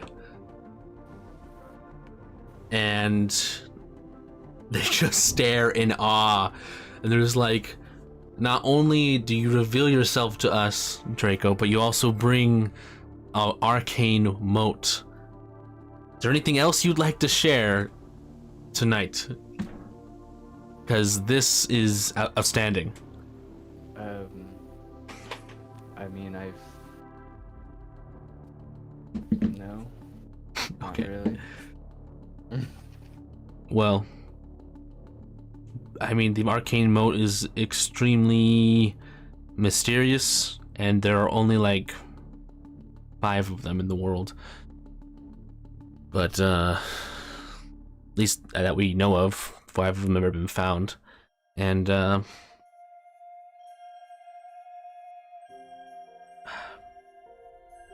you should be very careful with it as well, because we don't know yet, but we believe that the enemy is after these. Mainly because while we were in Everhelm, the shields that went down, the bubble around the city, that was being powered by an arcane moat, and it stopped, and one of my lieutenants, essentially, they captured one of these blood elf warriors and aggressively questioned them. Found out that they are after these arcane motes. He didn't know why necessarily, but it's not good. These things are really powerful and could potentially be used to create a weapon that is devastating. So this is what they're after. Do you know why they're after these? What's their end goal? Well, they're old. I know that they're about as old as, well, the war, the demonic war we talked about. Their end goal, I don't know. That's a lot of the things are still like we're missing information. We don't know why they attacked so openly, because usually it's been just like a war in the shadows. But suddenly they decided to just attack. So, well, when we find more information, I'll definitely keep you informed. But we don't know much. We just know that hopefully we can get, with your help, to this hidden oasis in the mountains, find safety, and I mean, who knows? Maybe we'll find something we can use against the enemy, but a lot of ifs there, and so we're just taking it like one day at a time for now. Okay. Well, good to know. Well, Uncle,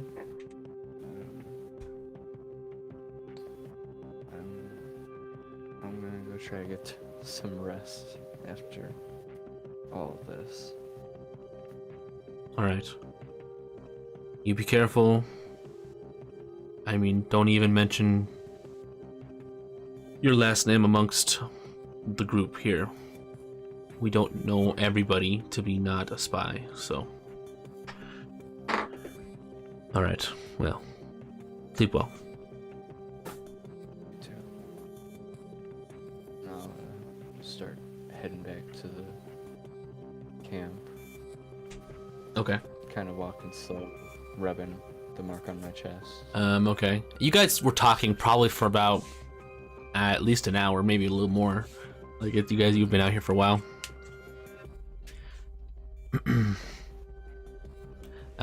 At this point, I would like to transition to Ren and Bridget, who are so invested, I guess, into this magical fluid and mechanical dragon. So, what exactly is your intent on trying to like mix this stuff and like do something with it? All right. So the plan is to make it like I want to like get it to animate in some way. More or less is the idea. So right now I figured the easiest way to do it would be to use like the dragon body I already got for it and see if I can get it to do something with that, see if I can get it to exert its will through it. And, I should more or less be able to cut off its magic if anything else goes bad, because I have kind of full control over my infusion, so I can just be like, yeah, no, turn off. Okay. So I'm gonna go. You're removing, I guess, the crystal heart, right? Yep. And then you're replacing it with this ooze. Yeah, probably gonna make like a little container for it that could kind of like conduct a bit better than the vial. Okay. And then, we'll see what happens, Right. All right. So, you have there Bridget helping you, and you are, obviously taking it apart as much as you need to remove the heart. Go ahead and make a Tinker's check with advantage, because Bridget is helping you. All right. Add 3 to this. Not the 1. Okay, so glad I had advantage. Okay. Yeah, so that's 21. Uh-huh. All right, so 21. So you easily take it apart, add this fluid, a little bit of this fluid into a small capsule that is about the same size as the heart was, put it in there, and then reassemble it. And then you're going to use your ability, right? That is to make it a thing. Yeah. So the stuff with the homunculus specifically states for it to be a crystal of some sort worth 100 GP or more. Okay. But I'm figuring this is probably close enough for it to do something, but we'll see. Okay. So you I do the Konami code on his belly. Yes. And turn it on. There you go. No, so yeah, you basically exert your will, and you put it back together, exert your will, and nothing seems to happen. It doesn't seem to come back to life. Nothing changes. Nothing turns on. Give it like a flick. Tap tap. Nothing. Alright, and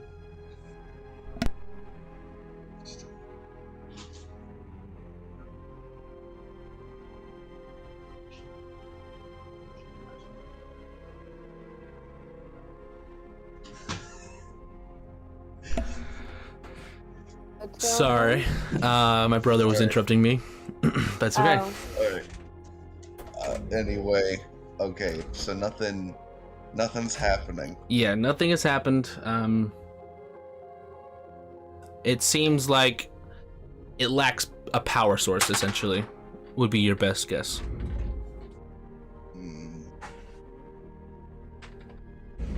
Give me a moment. Alright, so this thing can't work on its own. Alright, so I'm gonna go ahead and remove it from the little chest cavity where it goes. Take the vial out. I'm gonna go ahead and so it needs a power source is what you're telling me, basically. That would be what you would intuit, yeah. Alright. Okay. New idea. We're not going to use the dragon to contain it. We're going to use the dragon as the power source. So, I've still got one more infusion left for the day, so I'll put them together, turn them back on, get them working in proper order again. Okay. Alright, so I'm going to have basically... Okay, I'm gonna go back. I got an idea. We can use the windmill because I did shit with the windmill. So we're gonna use the windmill. All right. How are you gonna use the windmill? Okay, I'm gonna set up like a tiny water wheel. All right. So first, I'm just gonna I'm gonna have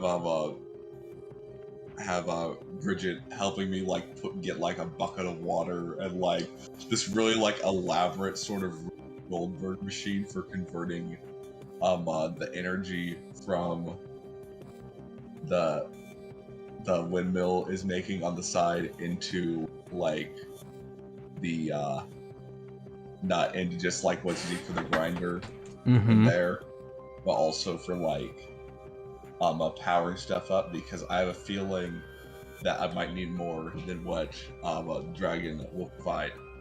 So what's going to be doing is I'm hooking it up to Dragon. Dragon is going to amplify it, and as it so it's running into the Dragon. Dragon's amplifying, it's going back out as like kind of like AC DC current, okay, sort of thing of magic.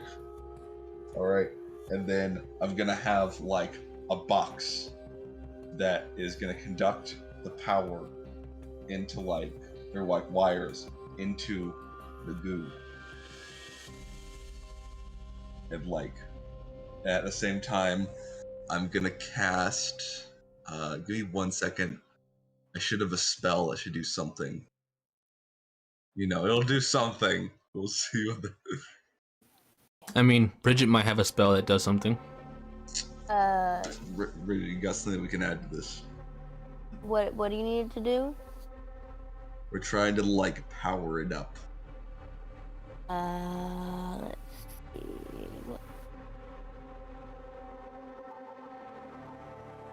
Oh. I don't sadly have that many. And the only thing, let me see real quick. Hiatus energy, isn't it? Oh, here we go. Oh. It was. I have Eldritch Blast. A beam of crackling energy streaks toward a creature within range. It's a creature, but would it work in this situation? You could try. Alright, I'm gonna take... It's a cantrip, though. It's not like a... Yeah, so it wouldn't really be a lot of energy, or it wouldn't be it wouldn't cost you much to use it, is all I'm saying. Yeah. Well, I mean, So, what I'm thinking here now is I can rig up... So basically, what is happening here is I can rig something up to where we can direct our magical energy into the thing I've already rigged up, alright? And it's gonna flow into it, it's gonna convert, and I can use the dragon not as a power source, but I'm able to tweak him to change what type of energy is flowing out of him, right? Yeah. Sort of a converter. So we'll power him up, and and then that'll go to the thing, and we can try different things and tweak it until we get a reaction. Okay, so what I need to know is how is the ooze being applied, and what spells or other things are being done to it to try to, have effect. I'm gonna assume that it might need some sort of building blocks to get started. So, given that, most things are made out of water and carbon and stuff. So I'll put it in water with some wood. Okay. Carbon, water. Perfect. So are you saying a cup of water or like a puddle? Bucket. A bucket. Probably a cup of it. Yeah, I want a bit more puddle. Okay, and are you just dumping it in there? No, I'm gonna put it within range of it because it looks like if it's activated, it can probably move. So if it needs material, it can get material. Okay. So I don't know how it works. So we're gonna have to see. If it's doing something, I might try pouring something on it once it starts doing things. But it's there for us to use if we need it. Right? And so you're not applying it to the dragon yet? Yeah, not yet. Okay. I want to try and get some reactions out of it first, and hooking up straight up as a power source didn't. Okay. So you do that. But the point of hooking the dragon through it as a converter is because the dragon has this sort of animating magic flowing through it. So if I can amplify that magic through him, I can make it charge up this stuff with more of the animating magic that it probably needs to run. Okay, so how is the dragon connected to the cup? Wire. Okay. It's probably the most basic thing I could think of. Probably And then where is Bridget casting Eldritch Blast? I'm hooking it up.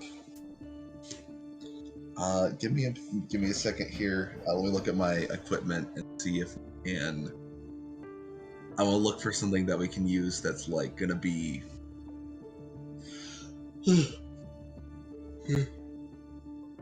Excuse me. We'll go ahead. I'm gonna treat. So I know magic isn't electricity, but right now the best knowledge I can make is that. So I'm basically like wrapping this wire around like a little, so you know, like a Tesla coil. Yeah. Basically, we're gonna shoot our magic into a Tesla coil. Okay. As long as it's good with you. And then it's also connected to the windmill. Yeah, because the windmill's gonna. Yeah, so like the thought process with adding the is because the dragon itself probably isn't a good idea to have it taking all of the energy.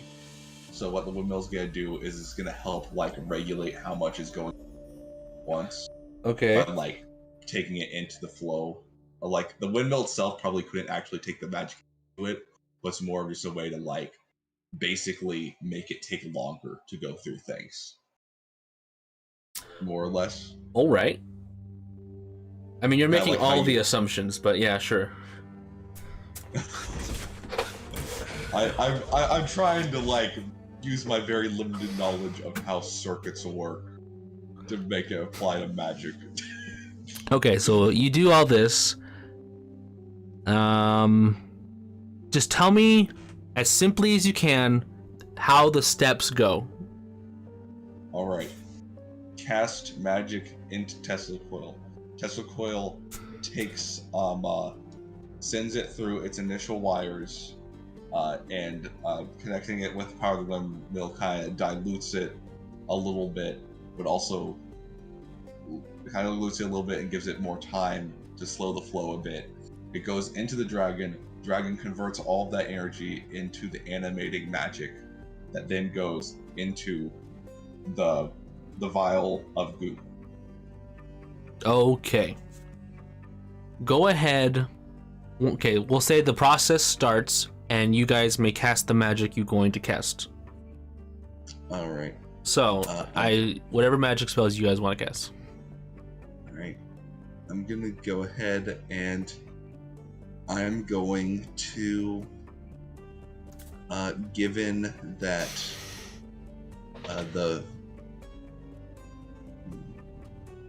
given that like the fairy has a decent amount of sort of, you know, weird animating stuff, I'm going to cast fairy fire onto it. Okay. Oh. And then what are you going to cast, Bridget?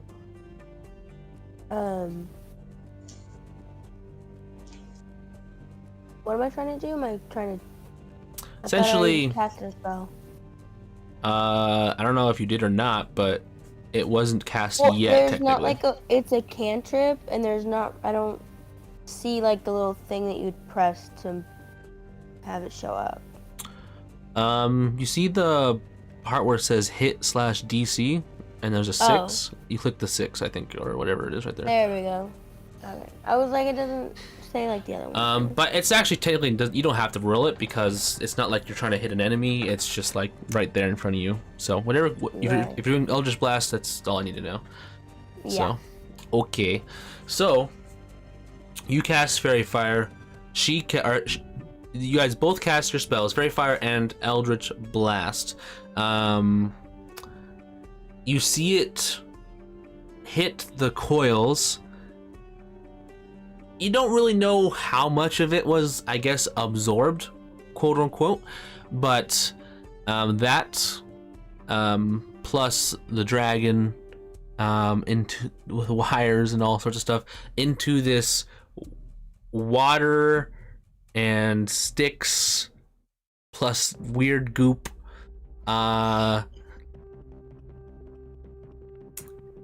Basically, nothing happened. What? You probably would have seen some bubbles, but that's about it. And they were like obviously not like from wood or whatever or something like that. It's like some big bubbles probably. I'm disappointed. I'm gonna separate because like this goo is more. It doesn't like it sinks to the bottom of the water like if you were to pour oil into water, right? Sure. Yeah. So I'm gonna separate it, and I'm gonna try it again with just like one of my Ray of Frost just to give it a power up without spending spell slots. So you see just if it works just alone. You just cast it onto the goo? No, we're through the same mechanism to give it the animating energy. Oh, okay. So you do that. Maybe same process, but purely on the goo to see if, like, maybe adding the other stuff got in the way. So you do that. Nothing seems to affect. If you'd like, you can make a intelligence check for me. Just straight intelligence. Yes. 20, not natural. Okay. It seems like it needs more direct magical contact. All right. Okay, so we're diluting the magic too much. Gonna go ahead. Gonna kind of take apart the contraption for the most part. I'm still going to be using the wires, but this time, basically, instead of running it through a bunch of stuff, it's just basically gonna be the wire to the thing. Because you don't want to just hit it with like pure magic, like with like a pure spell like that. I want it to be concentrated. And okay, yeah. Instead of like, that way we get the maximum amount of magic energy going in. Alright. So what are you casting? Let's do... you know what? I bet I can do heat. I can do heat metal on this and heat the magic up for like a minute here on the wires and just keep them like flowing with the magical flame. Okay. So let's try that. So you cast heat metal onto the goo, and this is directly onto it, right? Well, it's not metal, but it's from the metal that's going into it, so it's same difference. More or less, yeah. basically contact on contact. Okay, so you do this, and the goo begins to kind of like pull itself together, almost like it's forming like a ball, or it's like not so oozy anymore, like almost like it's tensing up. Right, I keep the power going, see if it keeps tensing up and letting itself give form. Okay. Still balling. It doesn't seem to get much more tense than what it reaches initially. All right. It probably would need a stronger, more consistent source of magic. All right, screw it. Grab the dragon, open up his chest, and hook the wires into the dragon to go straight to the thing. She basically just has like the mad scientist grin on her face. I'm helping fucking Frankenstein. Okay, so as Bridget's watching this, you see Ren do this, open the chest of the small mechanical dragon and just kind of shove the wires in there without Ren even seeing, because it happens so quickly. As soon as the wires touch the dragon's crystalline heart, the ooze rockets up the wire like as if it was just climbing really fast directly into the chest cavity of this mechanical dragon. Ren, as this happens, you have no time to react as this ooze immediately encapsulates the crystal heart. It's just kind of there now. Yeah, it's there. All right, I'm gonna set him down. So the dragon is an intelligent creature. And I'm just like, hey, buddy. Just kind of see. I think he's not able to talk, but he can understand it. Yeah, he can. He's intelligent enough, but he can't talk. Yeah. You good? How's he reacting? He seem operational. He's definitely operational. There No, doesn't seem to be any difference in him, in his anything he does. Alright, I'm gonna pack up our stuff real quick, and I'm gonna take him outside, and I'm gonna have him run a few tests. I want to see his performance, see if it's increased, decreased, like on flight speed, maybe strength, etc., power consumption. Okay. So Basically- you hook up the dev device to the dragon Yeah. and let it It's like run a- diagnostics. Yeah. She's hacking into it. Okay, so I mean, you run some tests and it seems to be performing average. Nothing different, really. Alright. I'm gonna go ahead and poke the goo. See if it does As anything. you bring the dragon back and open the chest again, the ooze is no longer an ooze. It's actually turned into dragon scales around the heart, the crystalline heart, where the ooze was. Interesting. So, from what I understood before, it's basically able to mimic life, right? Yes. More or less. So it's smart enough to know that this is basically made to be a facsimile of a dragon, or the Make an Arcana or- check. yeah. I'm trying to understand why it would choose this, or why it's reacting this way. Uh huh.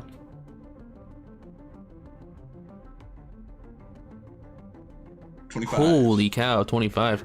Yeah, so I think you would understand that it's less that it knew this and more that it understood what your will was of this construct, for this construct. So basically, it's more or less the kind of construct energy I'm using is it allows me to command it. All right.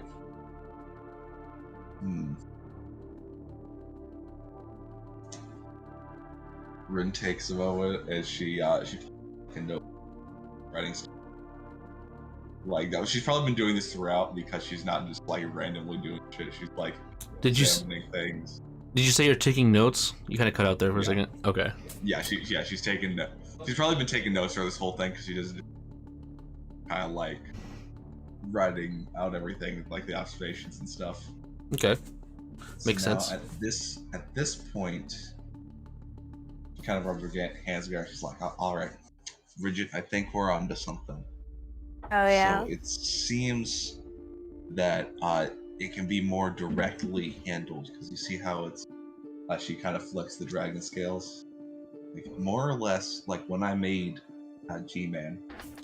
He's supposed to be just, obviously he's supposed to look like a dragon, and the weave is a bit of the weave of magic is a bit understanding of the will of those that know how to use it. So because I want him to be a dragon, the sort of will and the magic made this stuff understand that it helped to take on that form more fully.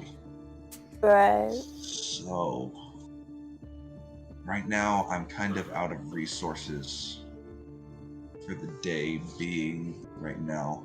I mean, you have But- more ooze. Oh, I do have more ooze, right? Yeah, you only used a little bit. Okay. I'm gonna get the rest of the ooze. And I'm just gonna kind of look at G-Man now. Right. Let's see if we can get you an upgrade. And I'm gonna set him in a box. And I'm gonna pour the rest of the ooze on him. Okay. Oh god. Science. All right. So you set him in a box and you pour the ooze on him. You just see it start tracing his skeletal outline and just kind of moving across every surface that is him. As you're watching this, it slowly changes color and goes from a more translucent to a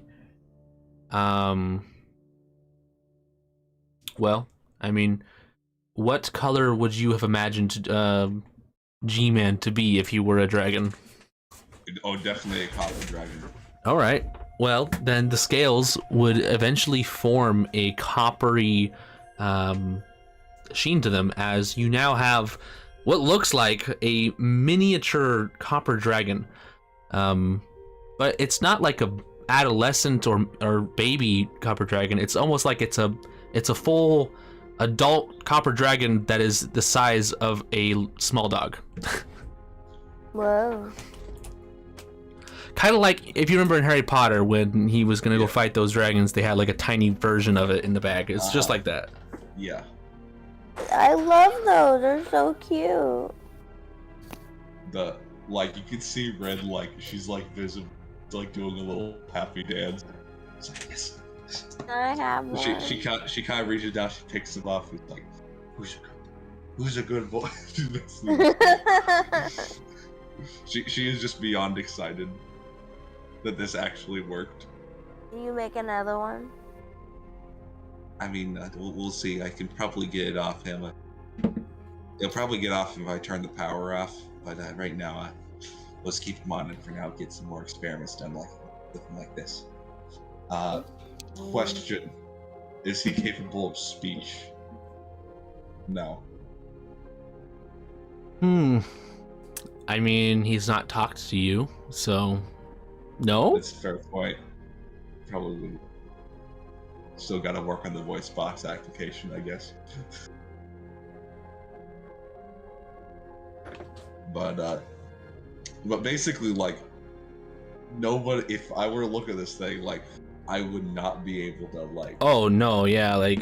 It looks like it's just like a very miniature normal dragon. Yeah, like even holding him, you can feel the heat, as if he was like a fully flesh and blood copper dragon. Like he's more or less real. Like you would never be able to tell that he was not a living creature, essentially. All right, I want to see since he's still presumably mechanical underneath. Can I still open up his like repair access? Nope, he has lots of flesh now and scales. If you'd like, he's a real dragon. You might have to do some surgery if you want to get in there. Sure. He's just like, all right, buddy. Don't worry about this. I'm just gonna cut you open real quick. We have an invented anus. You're a strong boy. Just gonna open up your chest and turn off your heart. Now it just seems cruel. Yeah, hello. But yeah, that is what you have done. I don't think there's much else you can test with it at this point. It now exists as the perfect creature, obviously. Yes. Oh gosh, installing that voice box is gonna be hell now. At this point, though, while you're finishing this up, I guess it is probably like midnight or less, maybe like 11 p.m. Like it's been several hours. So I go ahead and Red Kind turns over to Bridget. She's like, "No, thank you for helping me with this. Yeah. Hopefully, I can. I mean, Hiatus is still alive, right? Because they couldn't have scryed on him without him, being dead. He's got to be on the same. He still has to be like here because he can't go between different worlds. So maybe."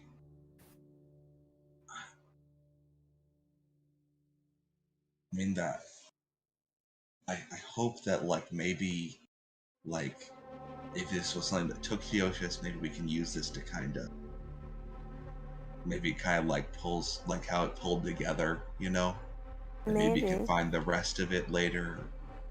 If it is part of Hiatus, then it's obviously not all of them. Eve has nothing to do with him. It turns out that way. Eventually, if I can study enough, I might be able to replicate. Goodness, the constructs. Yeah, this is so far beyond any construct that you even read about. Like this is just like straight up creating. yeah, like this is insane. I mean, not that like making G-Man to begin with wasn't creating life, but like this is like beyond that. Yeah. It's like if he's considered a construct, then he's only a construct as far as like as we are constructs, like being built by cells, you know? Yeah.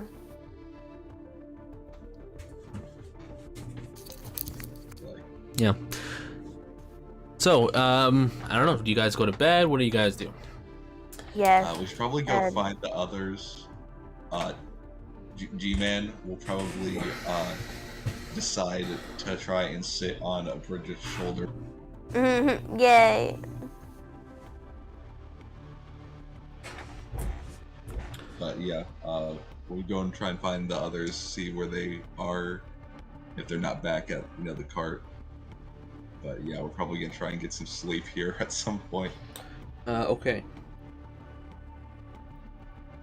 I think they probably would be asleep when you get there, so. Or at least, yeah. But there's. Sorry, go ahead. Ring kind of looks over the bridge and she's like, "Yeah, you think we should wake him up? Just tell him in the morning. Just tell him in the morning." Yeah. All right. Really though, thank you again. It's. I'm still. My heart's still racing. Like, it normally goes A lot pretty of weird fast. shit happened. Yeah, okay. It's normally being really fast because kobolds are kind of smaller. The hearts, the smaller you are, the faster your heart beats. Ah. I mean, this is way over what that normally is.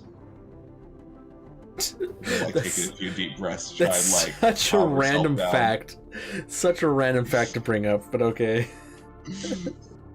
It's just like basically it's normally beating for speed of what a human heart is, but now it's going twice that. Yeah. Because you're just like too like excited. All right, so you guys then find your rest, yeah? Okay. Yeah. All right. Amai, you Doing spooky shit. not actually asleep.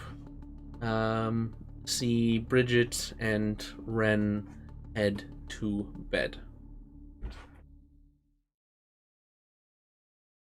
Are you there? You're muted. Yep. Okay. Are we in the private call? Do you want to go to a private call? We can. Yes. Okay.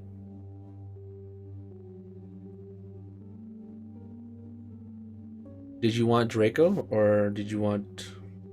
No. Okay.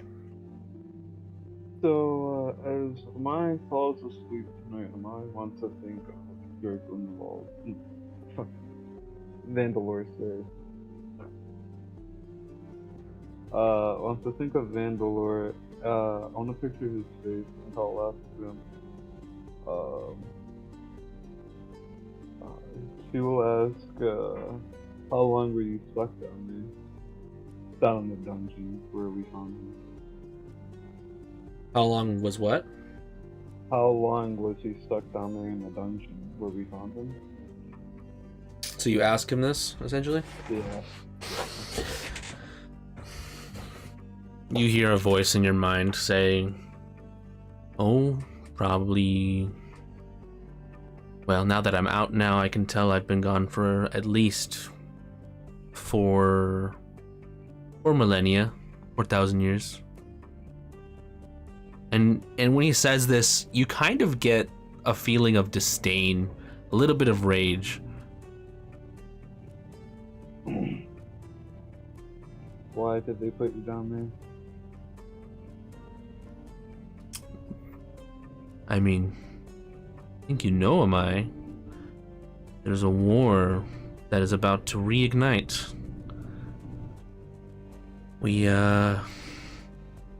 I was part of many other demons raging a war on this plane. And, well, we've been postponed, forcefully postponed on that war, but no longer. No longer. Can you show me how it felt like when you, what it felt like being down there all those years? I was hoping was like, Vandalore to share some of his feelings with them. I like the feeling of how the dungeon felt, you know what I mean? Okay. How he felt like when he was in the dungeon and yada yada. Okay. So, after you say this, you immediately feel a impossibly quiet, looming silence. Almost like the silence is oppressive on you. When before this feeling came to you, you heard quiet chatter in the barn as some Dragonborns were still awake and like basically keeping guard, whatnot. Everything is suddenly so quiet, your ears are straining to hear something. And time feels like it's going impossibly slow. Okay. You basically wait there, feeling this sense for... It's almost as if you're trying to fall asleep, but you just can't. And you can't get up and do something else. You can't decide just to stay awake. You're stuck trying to fall asleep for what feels like forever. It doesn't feel like time forever, like a long time has passed necessarily, but it's more like you know it's gonna be a long time before you're able to be free again. Yeah. And that sense is the most infuriating thing, is that you can't. You know you can't, you want to, but you just can't fall asleep. You can't let the time pass quicker. Yeah. It's gonna be forever, essentially. Okay. Yeah. Can I ask Vandalore what, So I asked him a question, he said he felt like some kind of sense of rage. Yeah. Can I ask him what the rage, like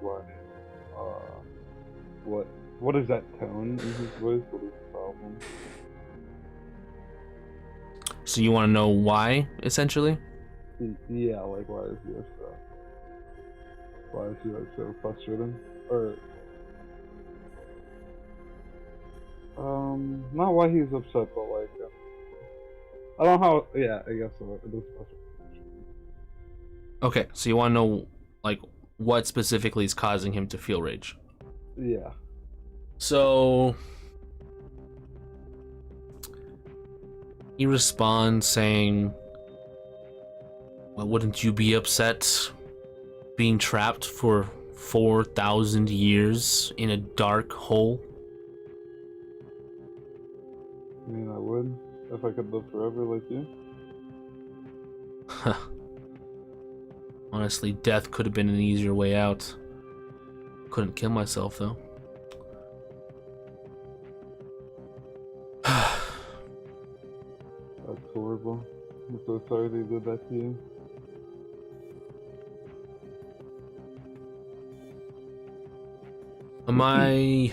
We need information. We need to know what is happening on the other side of this, well, I guess this war that's happening now. Mostly because everything. Anything that seems to pertain to me, you, the spear, what the intended purpose or use of it will be.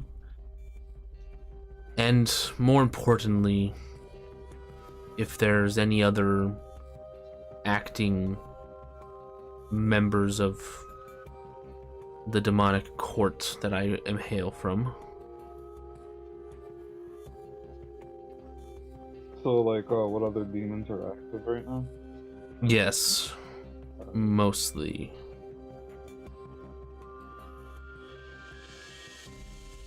Alrighty, I'm sure I can find this out. Alright, let me know if you find any information on any of that. But Thank you. otherwise, Yeah. yes, I talk to you pretty freely, more than most, which I hope you understand and appreciate. But I am gonna have to more or less be quiet for the next few weeks. I have other things to attend to, and I feel as though I may have to not be so active. There's lots of stirrings going up since this attack happened, and so I'm just trying to be careful. Only contact me in emergency. I'll contact you when I can speak. Okay. But for now, I guess contact me for more information as well. That's all I can say. All right. You have a good night, I guess. And then you can just feel him, quote unquote, exit the room. Like, he just leaves your mind. He's just not there no more. Yeah. Alright, yeah. Okay. Okay. That was all.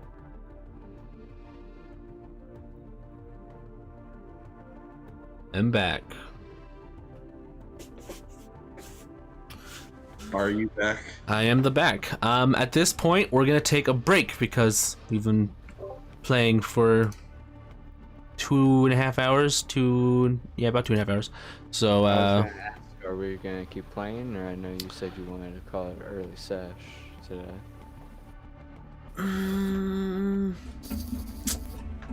You know what? That's a good question. I'm gonna let the dice decide because I kind of feel impartial. Impartial. Oh, Want to do shit. the dice decide. They decided. I think we'll end it early then, just because I rolled below a 10, so that's obviously a fail. So, but hey, don't laugh at me. Yeah, I mean, lots of intrigue, lots of interest, lots of weird shenanigans. Oh yeah. Yeah, you guys can ask me questions about stuff later this week, whatever. But I guess that's just gonna have to do it for tonight. Alrighty. Cool Game, dudes. game. Yeah, GG. I was hoping to, like, if you guys left the area or something, because I didn't know where you guys were gonna go, right? So I was hoping that if you guys left the area, we'd, like, maybe see some combat, but you guys stuck around and just kind of roleplayed it out, so it was pretty awesome. Pretty cool. Now we have a fleshy dragon robot. A fleshy robot dragon. That's fucking cool. Oh my god. He's so adorable. He's the best boy. We need to get a consistent name for him. Yeah, dude. I like G-Man. G-Man's not bad. G-Man. Yeah, fair enough. Junior G-Man. The ultimate goal here would be get enough of. What? You cut out after you said get enough. Oh, the ultimate goal here is to just get enough of that goo and just become a size copper dragon. A full size? Yeah. Dude, oh my lord. Not full size, no. I want a bajillion mini little dragons. They're so cute. And then you could just have like a flock of An mini army? dragons. A flock of mini But dragons. it's better because like You know Clothes what, have a guys? murder of dragons. You know what, guys? Fuck the plot. Let's go get some dragons. Yes! Let's go. We're gonna go get magic science goo. Oh my Yeah, gosh. let's do that. We'll just make, bro. We could make so much good shit out of it, and weapons, and like, oh my goodness, yes, Wow. yes. Well, we should use So it can it- to like go against the demon dude. Can it breathe fire now? I can breathe fire now. You could breathe fire before when I put a turret in his. heard a what and is where? You say turret, but you just mean a magical like gun, essentially. It's a flame. It's just like a normalized flamethrower. flamethrower. Basically. It's a Okay. normalized tiny flamethrower I stick in his mouth. Okay. That didn't sound the way that you said It's so funny because John, when you said that, you cut out. You said when I stick a turret, and that was it. So we all heard it's like a what and a where? You know, I think that station. It can happen later. It can happen later. Well, Hopefully we get some good traveling done after this is all roleplay for the Yeah. past 2.5 hours. Yeah. Yeah. And I mean, next I session- tried to get enough for everybody, but like there was so many like big moments in this like session. I was like, oh my gosh. Ren and Bridget's side plot is just them running around Getting beating dragons. dumbasses. Yeah. Yes. They were just sitting in a windmill in like lab coats. Oh my gosh, yeah. So that would be just fun. making That would tons be and so tons of much tiny fun. There it is. dragons. It's more. We need more. Amazing. All right. Those are all the letters: A man, B man, C man. Yes. But they're all out of order. It would creation. just. It'd be Yeah, just yeah. like First. the Obviously G-Man starts the and G-Man. that's it. Yeah, so it's H-man, it just keeps going, but then it comes back around all Yeah. the way to like E-man. The last one will be E-Man. Well, no, we don't care about F-man. Yeah, screw F, man. F-man died during creation. When it got all the way back around to the G, would it then be GG man? GG, man. Junior No, G-Man. that'd be G-woman. No, it'd be Junior G-Man and G-Man. And they can form. G man. And I'm spamming you, John. Yes, I see. These are beautiful Okay. tiny dragons. The army will grow. Yes. I have an obsession All with different dragons, so I colors. have like a bajillion pictures of dragons. Okay, I'm Oh my obsessed gosh, with them cool. too, so that's okay. Have a rainbow of All right, everyone on stream. I've muted myself so I can kind of end things, but it's been cool. And yeah, so thanks for joining, thanks for watching. D&D will be happening again next Sunday, 5 p.m. Pacific time. I may stream some video games this week in the meantime, during the middle of the week, but other than that, hope you guys enjoyed. Goodbye.